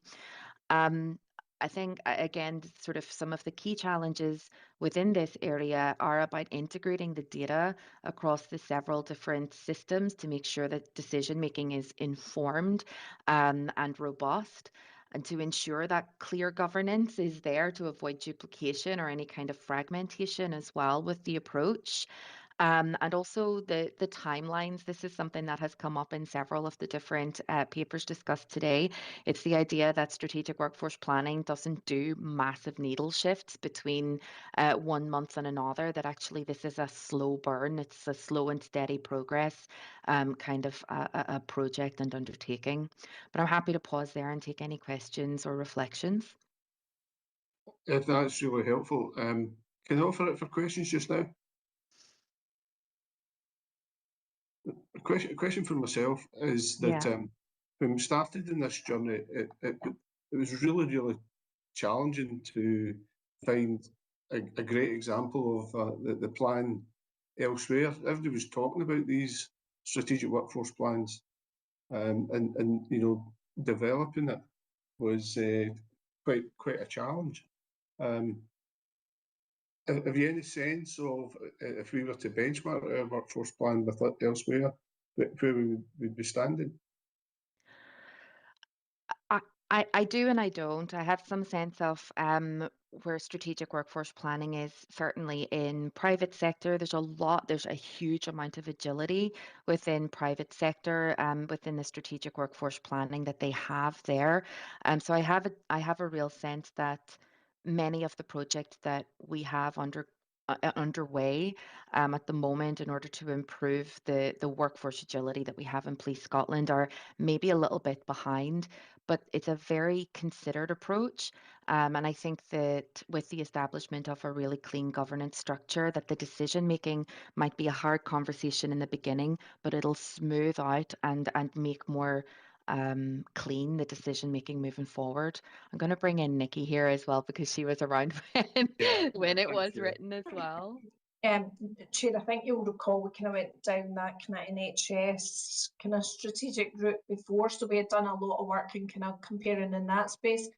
More recently in England and Wales, there's been a push into kind of more strategic workforce planning. I think we were kind of ahead to begin with, and now they put a bit more effort in. So what that's allowing us to do as well is kind of join various forums down there as well, so we can learn from what they're doing, vice versa. and we've got opportunities as we go forward to kind of be a bit more joined up in what that might look like in policing and what the express policing challenges are. So I think that will benefit us greatly, but I would say it's probably early doors in terms of some of their approach, but it's ramping up quite quickly, and I think that'll help us a lot. And some of Ethne's team are attending those sessions so that we are definitely not missing out on any learning opportunities. So I hope that gives you some this assurance. work around organisational design, etc. Will that be iterative? Will that start to build on that and inform the plan going forward? Yeah, it absolutely will. I mean, we have organizational design principles, but one of the, like I was mentioning around the sort of really deep and joined up collaboration that we have within the organization right now. And as of Tuesday, we'll be meeting with the leaders of Operation Evolve and service design, as well as organizational design, to make sure that there's cognizance of all of those different approaches and to create something that is a shared and common principle when we think about how we shape and make our decisions about our strategic workforce and our workforce plans moving forward as well. So yes, iterative and agile, but informed by lots of different experts in this area as well. Thanks for that. Alistair, can I bring you in at this point? Yeah, thanks, Tom. And if not, yes, I do like a schematic, so thank you for including those in the report. It's largely positive, you know, and I get it, we're at a point in time. It's just really an appeal from me that what we need is clarity on dependencies, interdependencies, timescales about, you know, the delivery, resource requirements that are going to be needed to deliver, etc. You know, because these are the areas that you know, in terms of oversight, are important to us. Okay, dokes.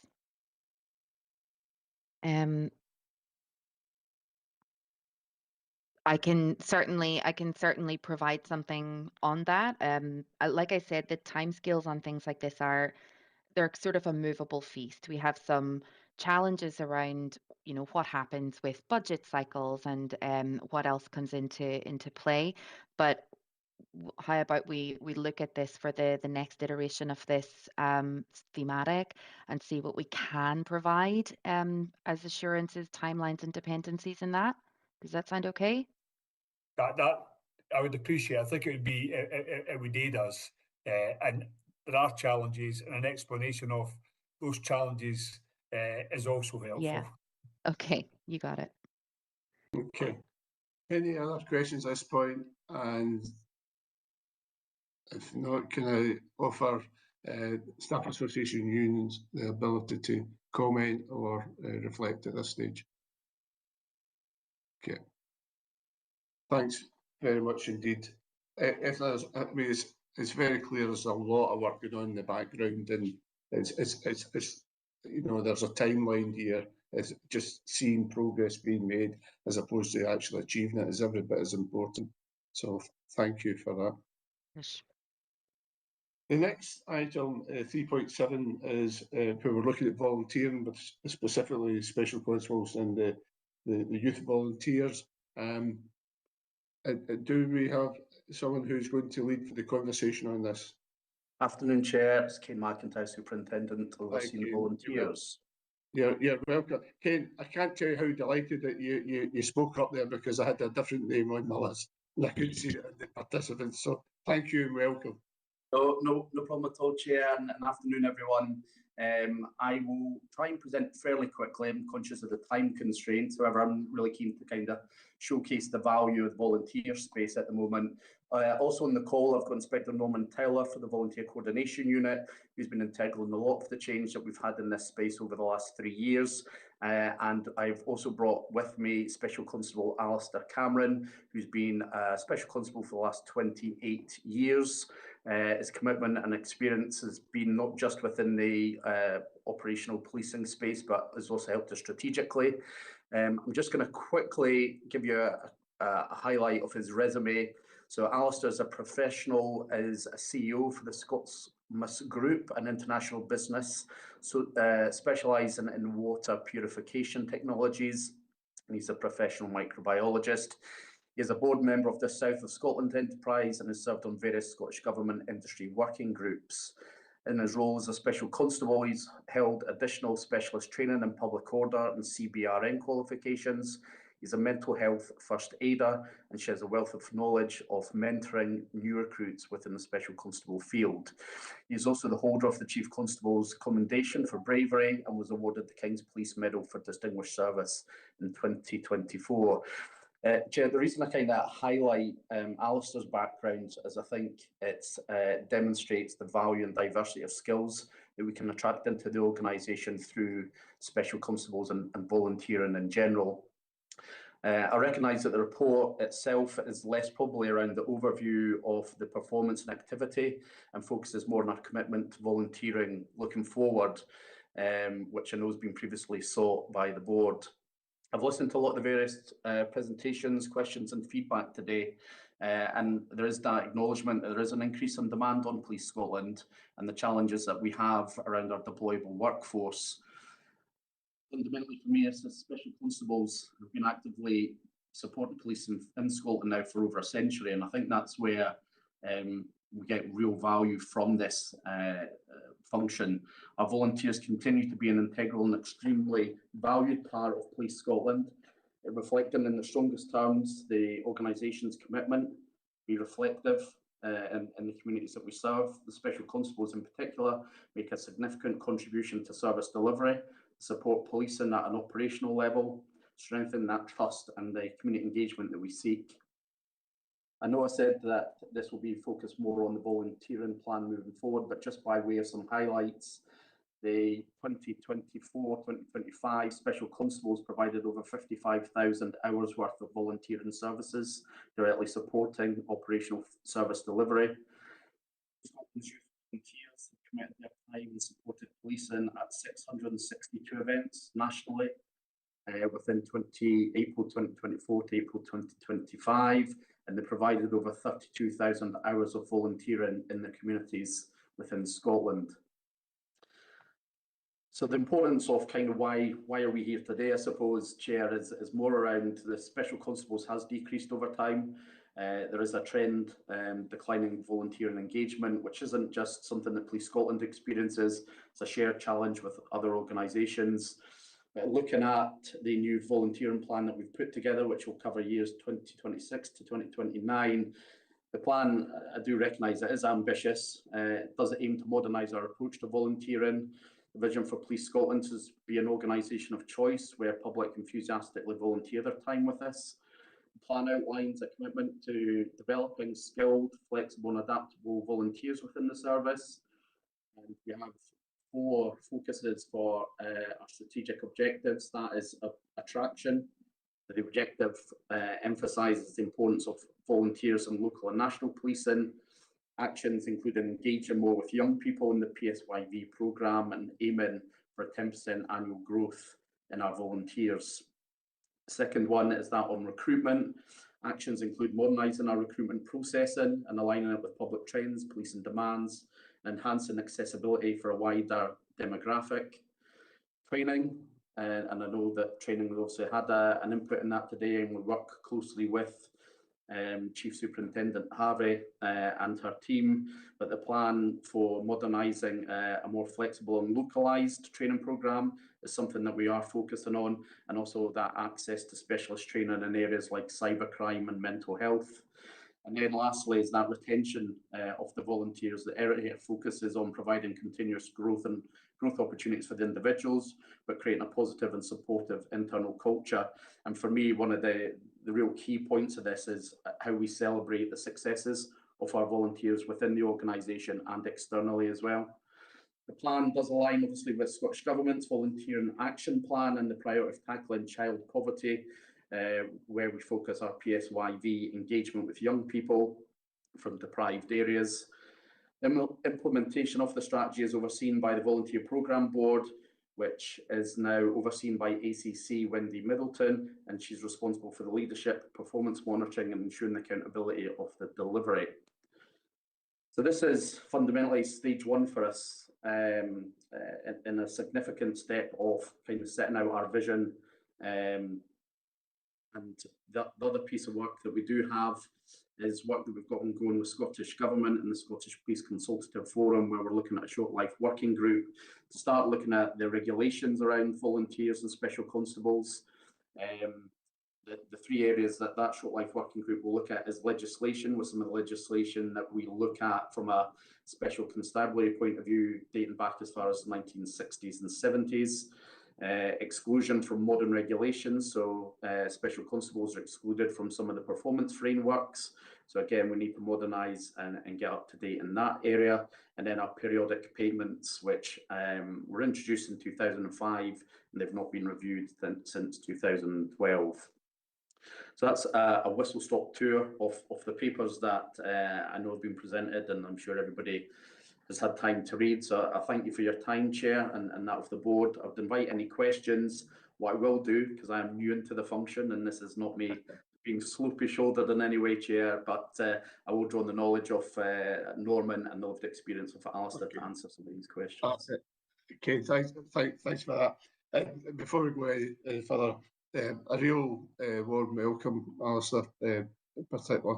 And, you know, the fact that the committee's asked for this input tells you that we certainly value the contribution made to policing from special constables and the youth volunteers. You know, the whole aspect of volunteering is absolutely critical in maintaining public trust and confidence, and actually being relevant in communities, etc. So that's our baseline. We also understand that, I mean, at one point there was a lot of inactive special constables. You would have known that yourself, being a special constable, and the organisation rightly says, right, where are we in reality here? And that's been a challenge. And, you know, we've seen the hugely positive impact of having volunteers, but the volunteers don't come for free. We also understand that there's the organisational costs, there's individual costs, and what does it mean to move us forward, move the dial forward, as we've heard earlier. We've seen the huge, impressive effect it has in public confidence at major events like, you know, Commonwealth Games and coming up again, and, you know, and community events up and down the country. So on behalf of the SPA board and on behalf of this committee, a personal thanks to you and to your colleagues for that commitment. And we need to learn from that, because we want to move that dial back to a growing activity in those areas where we find it hard to resource at times as well. But even in city areas where it's not so much about finding resource to police it, it's actually about the relevance in community as much as anything else too. So I'm going to give the floor over. I know we've got Norman. I don't know if you've got something to say as well. I don't want to leave you out there, but you know, we're very keen to hear from Alistair, as I'm sure you understand. No, boss, sir. I will take. It's a habit, you know that. He was the man who promoted me to sergeant many years ago, so I always keep going back to that. So no, I will hopefully answer any questions. As I keep saying to the new super here, we are the good news story of Police Scotland. Everything that our youth volunteers do, everything that our special constables do, it's good news. Thank you. And Alistair, really keen to hear from you. Thanks, sir. It was a very enlightened ACC, Northern Borders Police, who put me into public order as well. So I'll leave it at that. I think, you know, first of all, I guess by way of introduction to the paper and Superintendent McIntyre's prelude, we are coming from a position of rebuilding. I think it's very fair to say that in the inception of Police Scotland, there was a lot of, there was perhaps 5 years of stasis where the volunteering picture wasn't given the prominence. You know, the organisation had other things on the go, and that was, you know, very understandable. As a body of officers, you know, we make up less than 2.5% of the warranted workforce within the organisation. We're also part-time, and we tend to work at weekends, so we have traditionally been less visible. However, we do act as a force multiplier in areas of peak need in remote and rural communities and so on. So the different dynamic that we have in terms of, as Super has pointed out, we have a different set of regulations, we have a different set of motivations. An unvalued and unmotivated volunteer is less likely to turn out and deliver those 55,000 hours of time to the organisation that's been mentioned. I think the journey that we've been on, that started pre-COVID, but really began to gain momentum. Some of the speakers earlier talked about, principles of fair work and worker voice. Well, that translates also to worker volunteer voice. The big win for us has been over the last 2 years the setting up of the volunteering programme board with executive sponsorship. That's given a real conduit to what you see in front of you today. So unlike previous strategies, previous programmes, this has been built very much with the voice of special constables from all across the country contributing to that.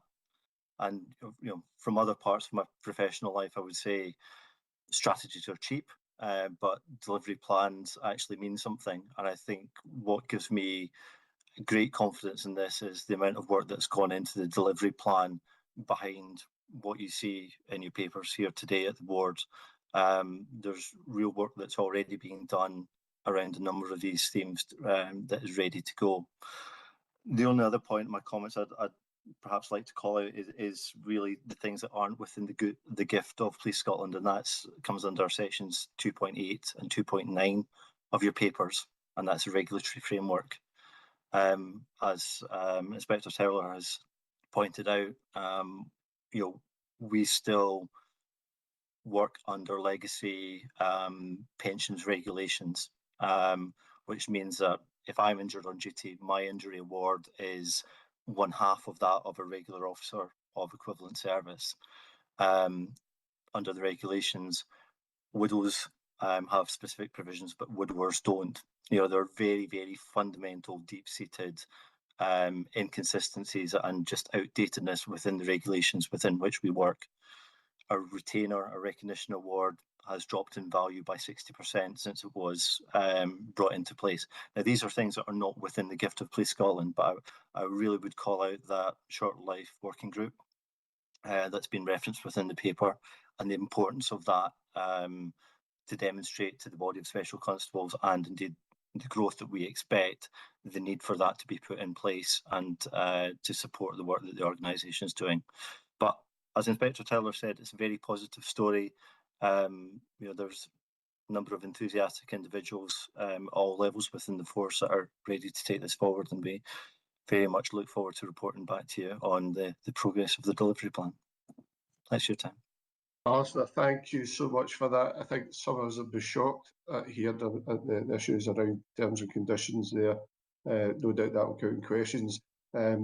To put it in a context, in personal experience, a long time ago, I was involved in an incident where my colleague was a special constable at the time, and it was a man with a very large knife in a pub.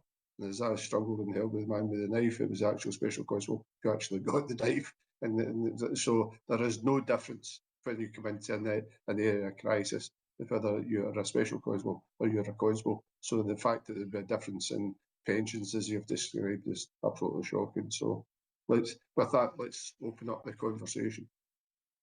Colleagues.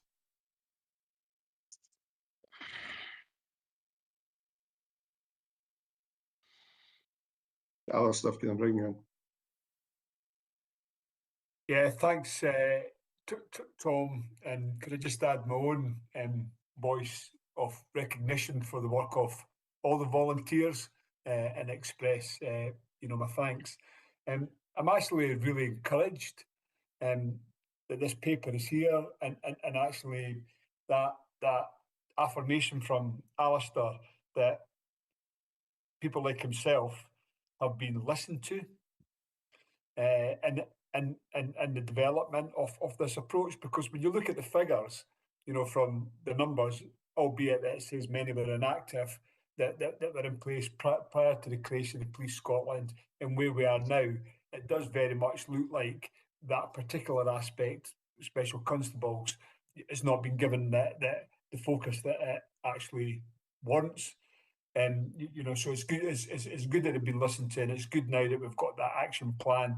And the point there made that with the areas that are out with the control of Police Scotland, I think Police Scotland will, and I think the authority should, be lobbying in these areas. And clearly, there's a short life working group, because it's not the only barrier, but it's clearly a barrier. My question really would be around well, my first question would be around raising the awareness within the wider public, that comms exercise, and there's so much noise out there. So could you expand upon your thoughts in relation to how do you raise the awareness amongst those that could potentially volunteer, to be special constables? And then my second question really was just around the youth volunteers and the value that comes out of that. And the question around youth volunteers is what feedback do we have from employers, etc., that the skills that are being developed, the transferability of that, the development of young people with opportunities to move into higher education, further education in the workforce, are being fully recognised. So that was my two questions at this stage. Thank you. Chair, I can answer coming on those if you wish. Right, Norman, if you come in first, please. No problem. The awareness area, we're really fortunate enough to have currently a recruitment and attraction specialist within the service who has made the brand above that shoulder, I should say, a job like no other in volunteering. And we have captured volunteers in the pictures there who go out and advertise in relation to it as well. I would like to say one thing. Prior to 2-3 years ago, when I first started in this role, which in my opinion is the best role I've ever had in the police, is the pipeline for volunteering was about 50. That's how many people we had in the pipeline coming through. Because we've got more of an attraction focus on it, that's the key pillars of this whole journey. We need to attract, we need to recruit, we then need to train, and then we need to retain them.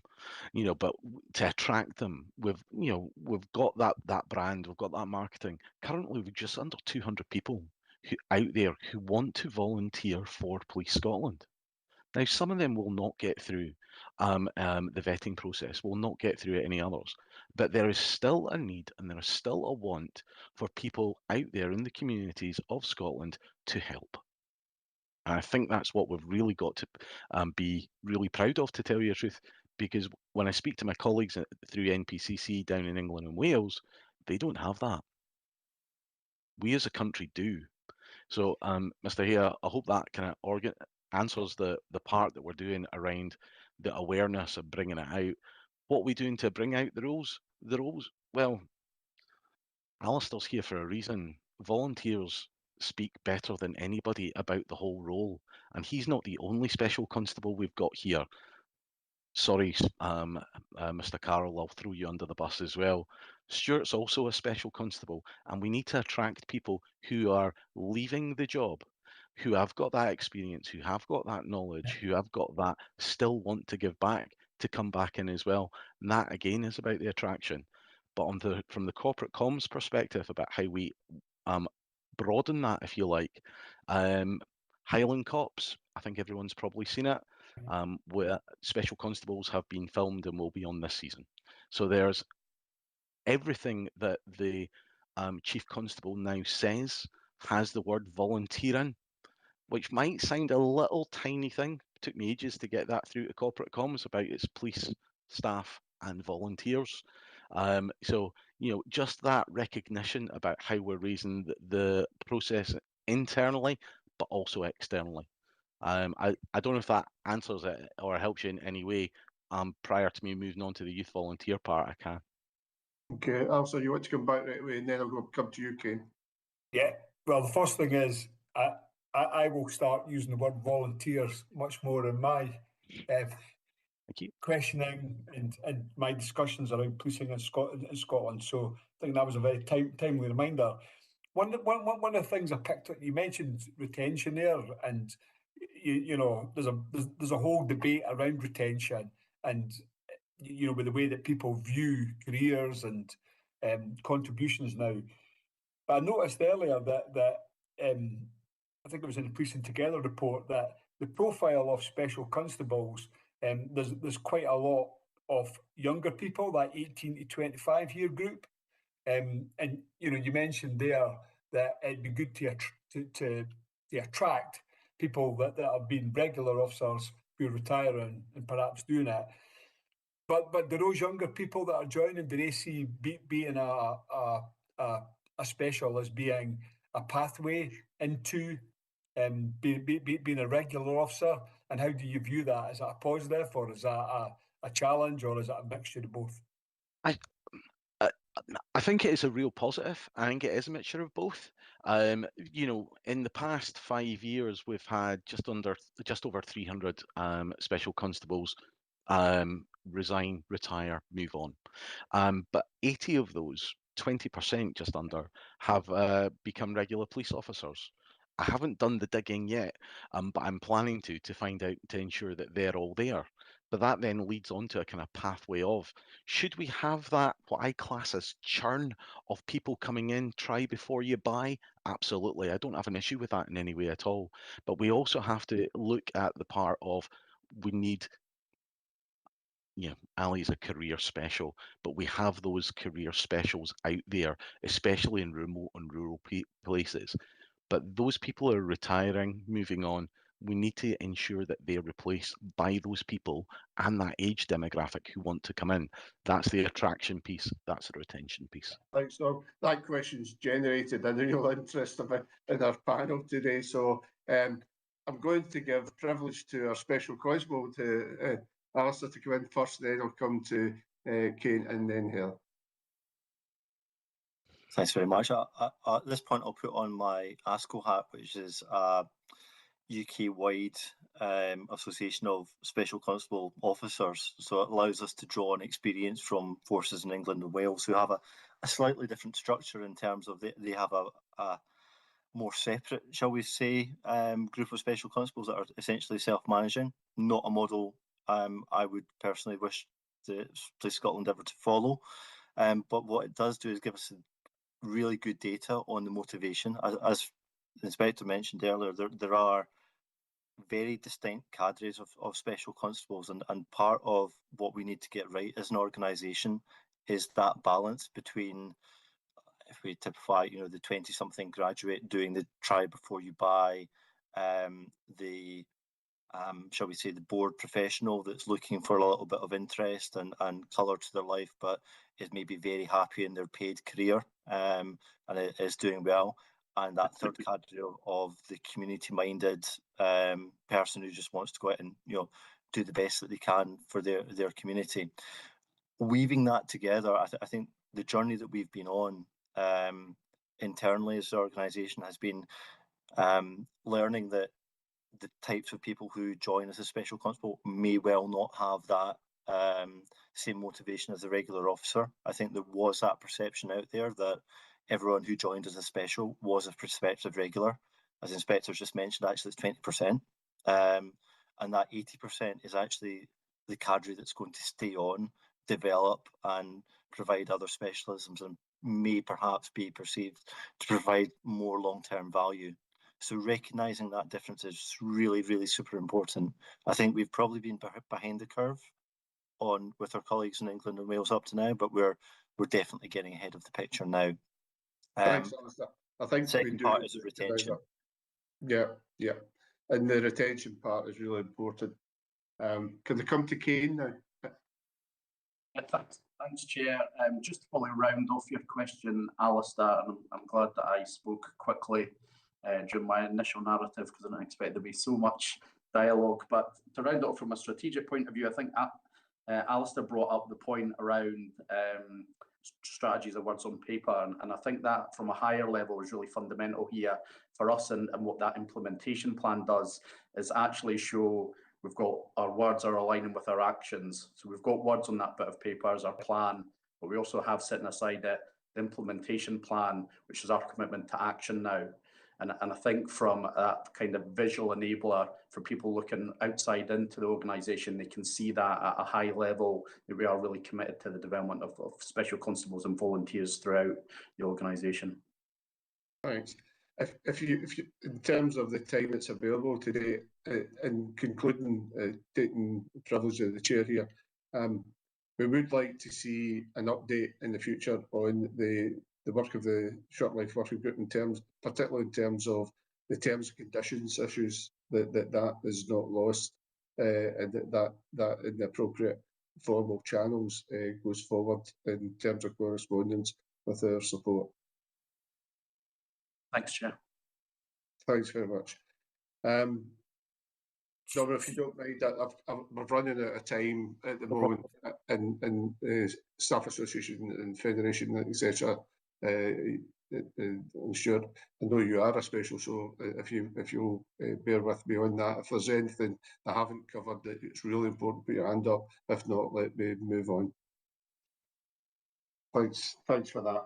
Can I move then to 3.8 is a verbal update from Vanessa Ewing on police pensions. Thank you very much, Chair. So at the authority meeting last week, the board approved an update to the People Committee's terms of reference, and that was to include seeking assurance over the management and performance of officer and staff pension schemes. So I'd like to just provide a verbal update at this stage on concerns that had been raised and widely reported regarding the Scottish Public Pension Agency's implementation of the MacLeod remedy, and specifically its impact on retired police officers. Members may recall that the MacLeod judgment requires public sector pension schemes to correct the age discrimination that was caused by 2015 UK government pension reforms. For the police pension scheme, that means issuing remediable service statements to all affected members so that they can consider their options and receive the pension entitlements that they're owed. The Scottish Public Pensions Agency is the responsible body for the management of that pension scheme, and the agency has not met the statutory deadlines to issue statements, and their delivery remains significantly behind schedule. The Pensions Agency has been reporting that this is due in no small part due to the complexity in developing calculations for those statements. But as a result, many retired officers continue to wait for certainty about their pension position and for the payments that they're due. And whilst there are delays in the police pensions, this is not unique to policing. The agency has also confirmed that they are significantly behind with statements for fire, health and teaching, for example. The police staff associations, so SCAPOSA, ASPS and the Scottish Police Federation, raised concerns about the performance and the governance of the Pensions Agency with the authority's Chief Executive and Accountable Officer in June this year. Since then, the authority has been in contact with both the pensions regulator and the Scottish Public Pensions Agency to just fully understand the issue, what actions are in train to address it and to reinforce the concerns of the staff associations and retired officers. Just this week, the Pension Agency's Chief Executive, Dr. Stephen Pathanrana, gave evidence on the agency's performance against the remedy to the Scottish Parliament's Finance and Public Administration Committee. Dr. Pathanrana reported that the SPPA was over 85% complete now on police pension statements, and he expected to have completed all outstanding police statements by the first part of next year, that's 2026.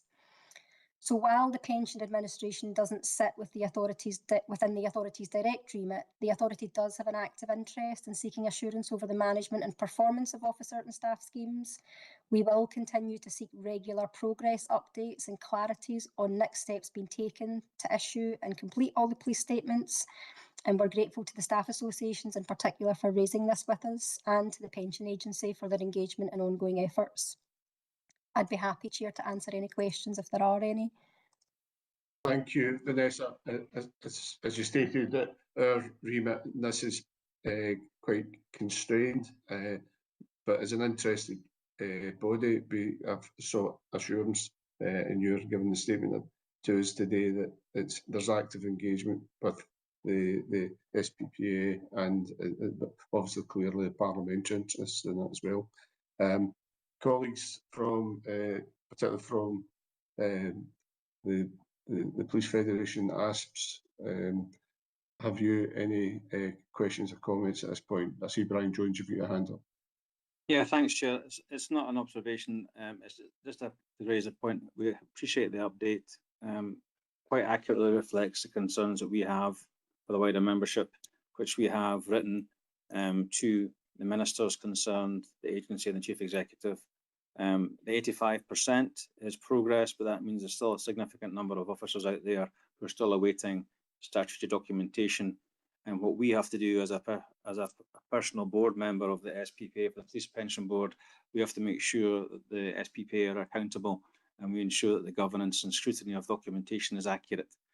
However, saying that, that might seem to be some degree of conflict. No, we like to work in partnership with the SPPA to address these challenges, but whatever goes out to the wider membership, and it's just for the SPA's knowledge, is it has to be simple and to the point, but it has to come from one source of truth, and the one source of truth has to be the SPPA and not the SPF, not ASPs, not SCRPOSA. Because if you do that, then you have a significant directional travel where it's just going left and right, and there's no centre ground to be gained. So that's what we're working to do, to provide that level of governance and scrutiny. But thanks for the update today, and it accurately reflects our concerns. Thank you, Chair. Thanks for that. And can I come to Stuart Carroll? Thanks. Briefly, Chair. Some credit also to Dr. Martin Gallagher, formerly a police officer, and his campaigning work, where the staff associations have not had an audience with Ivan McKee.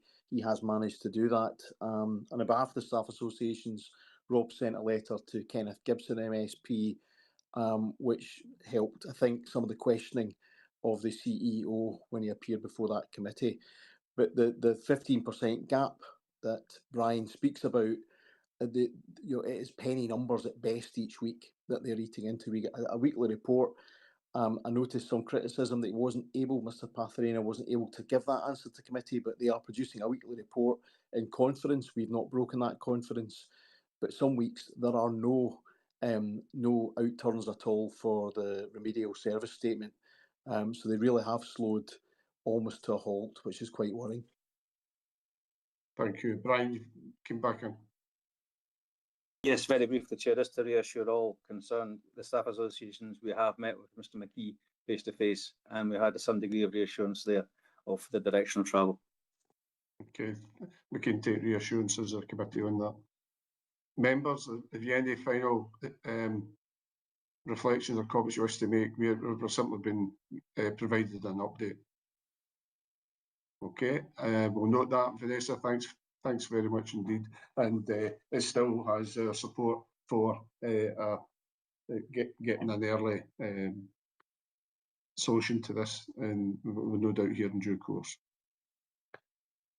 Move on, and this next item, 3.9, is a paper for approval, and it's from Jackie Kidd on senior officer recruitment process. Thank you, Chair. So this is an annual paper that sets out the optimal process and arrangements for the appointment of senior officers. The paper briefly touches on the current establishment position. However, detail in the pipeline will be included in the paper that's on the work plan to come to committee in February. The proposed process remains largely unchanged from what was presented to the committee last year. However, following a review of the recruitment processes carried out since then, there has been a minor change proposed for the temporary appointment process. The paper requests that you approve the proposed process for any recruitment that will be undertaken in the next 12 months and delegate the implementation of that process to the chair of the authority, who will be supported by the Chief Executive and the Workforce Governance team with that recruitment. That's all, but I'm happy to take any questions that members may have. Can I ask members any questions at this time that you wish to raise? No. I'll be happy to approve the document. Okay, so we take that as approved. Thanks very much, Jackie. The final item at this stage is the the committee workforce plan, work plan, not workforce plan, which is laid before you. Are there any areas that you wish to discuss or add to that plan, board members? Okay, we can adopt that as the workforce plan. That brings us to the end of the public session of the Policing Committee. It's been a very full agenda, a very significant areas of discussion. So I thank everyone for their cooperation and professionalism as we got through that. I know there were some areas that we had to perhaps even call a line to some of the discussions that were ongoing simply for the management of the overall agenda. But I'm absolutely certain we got all the main points covered.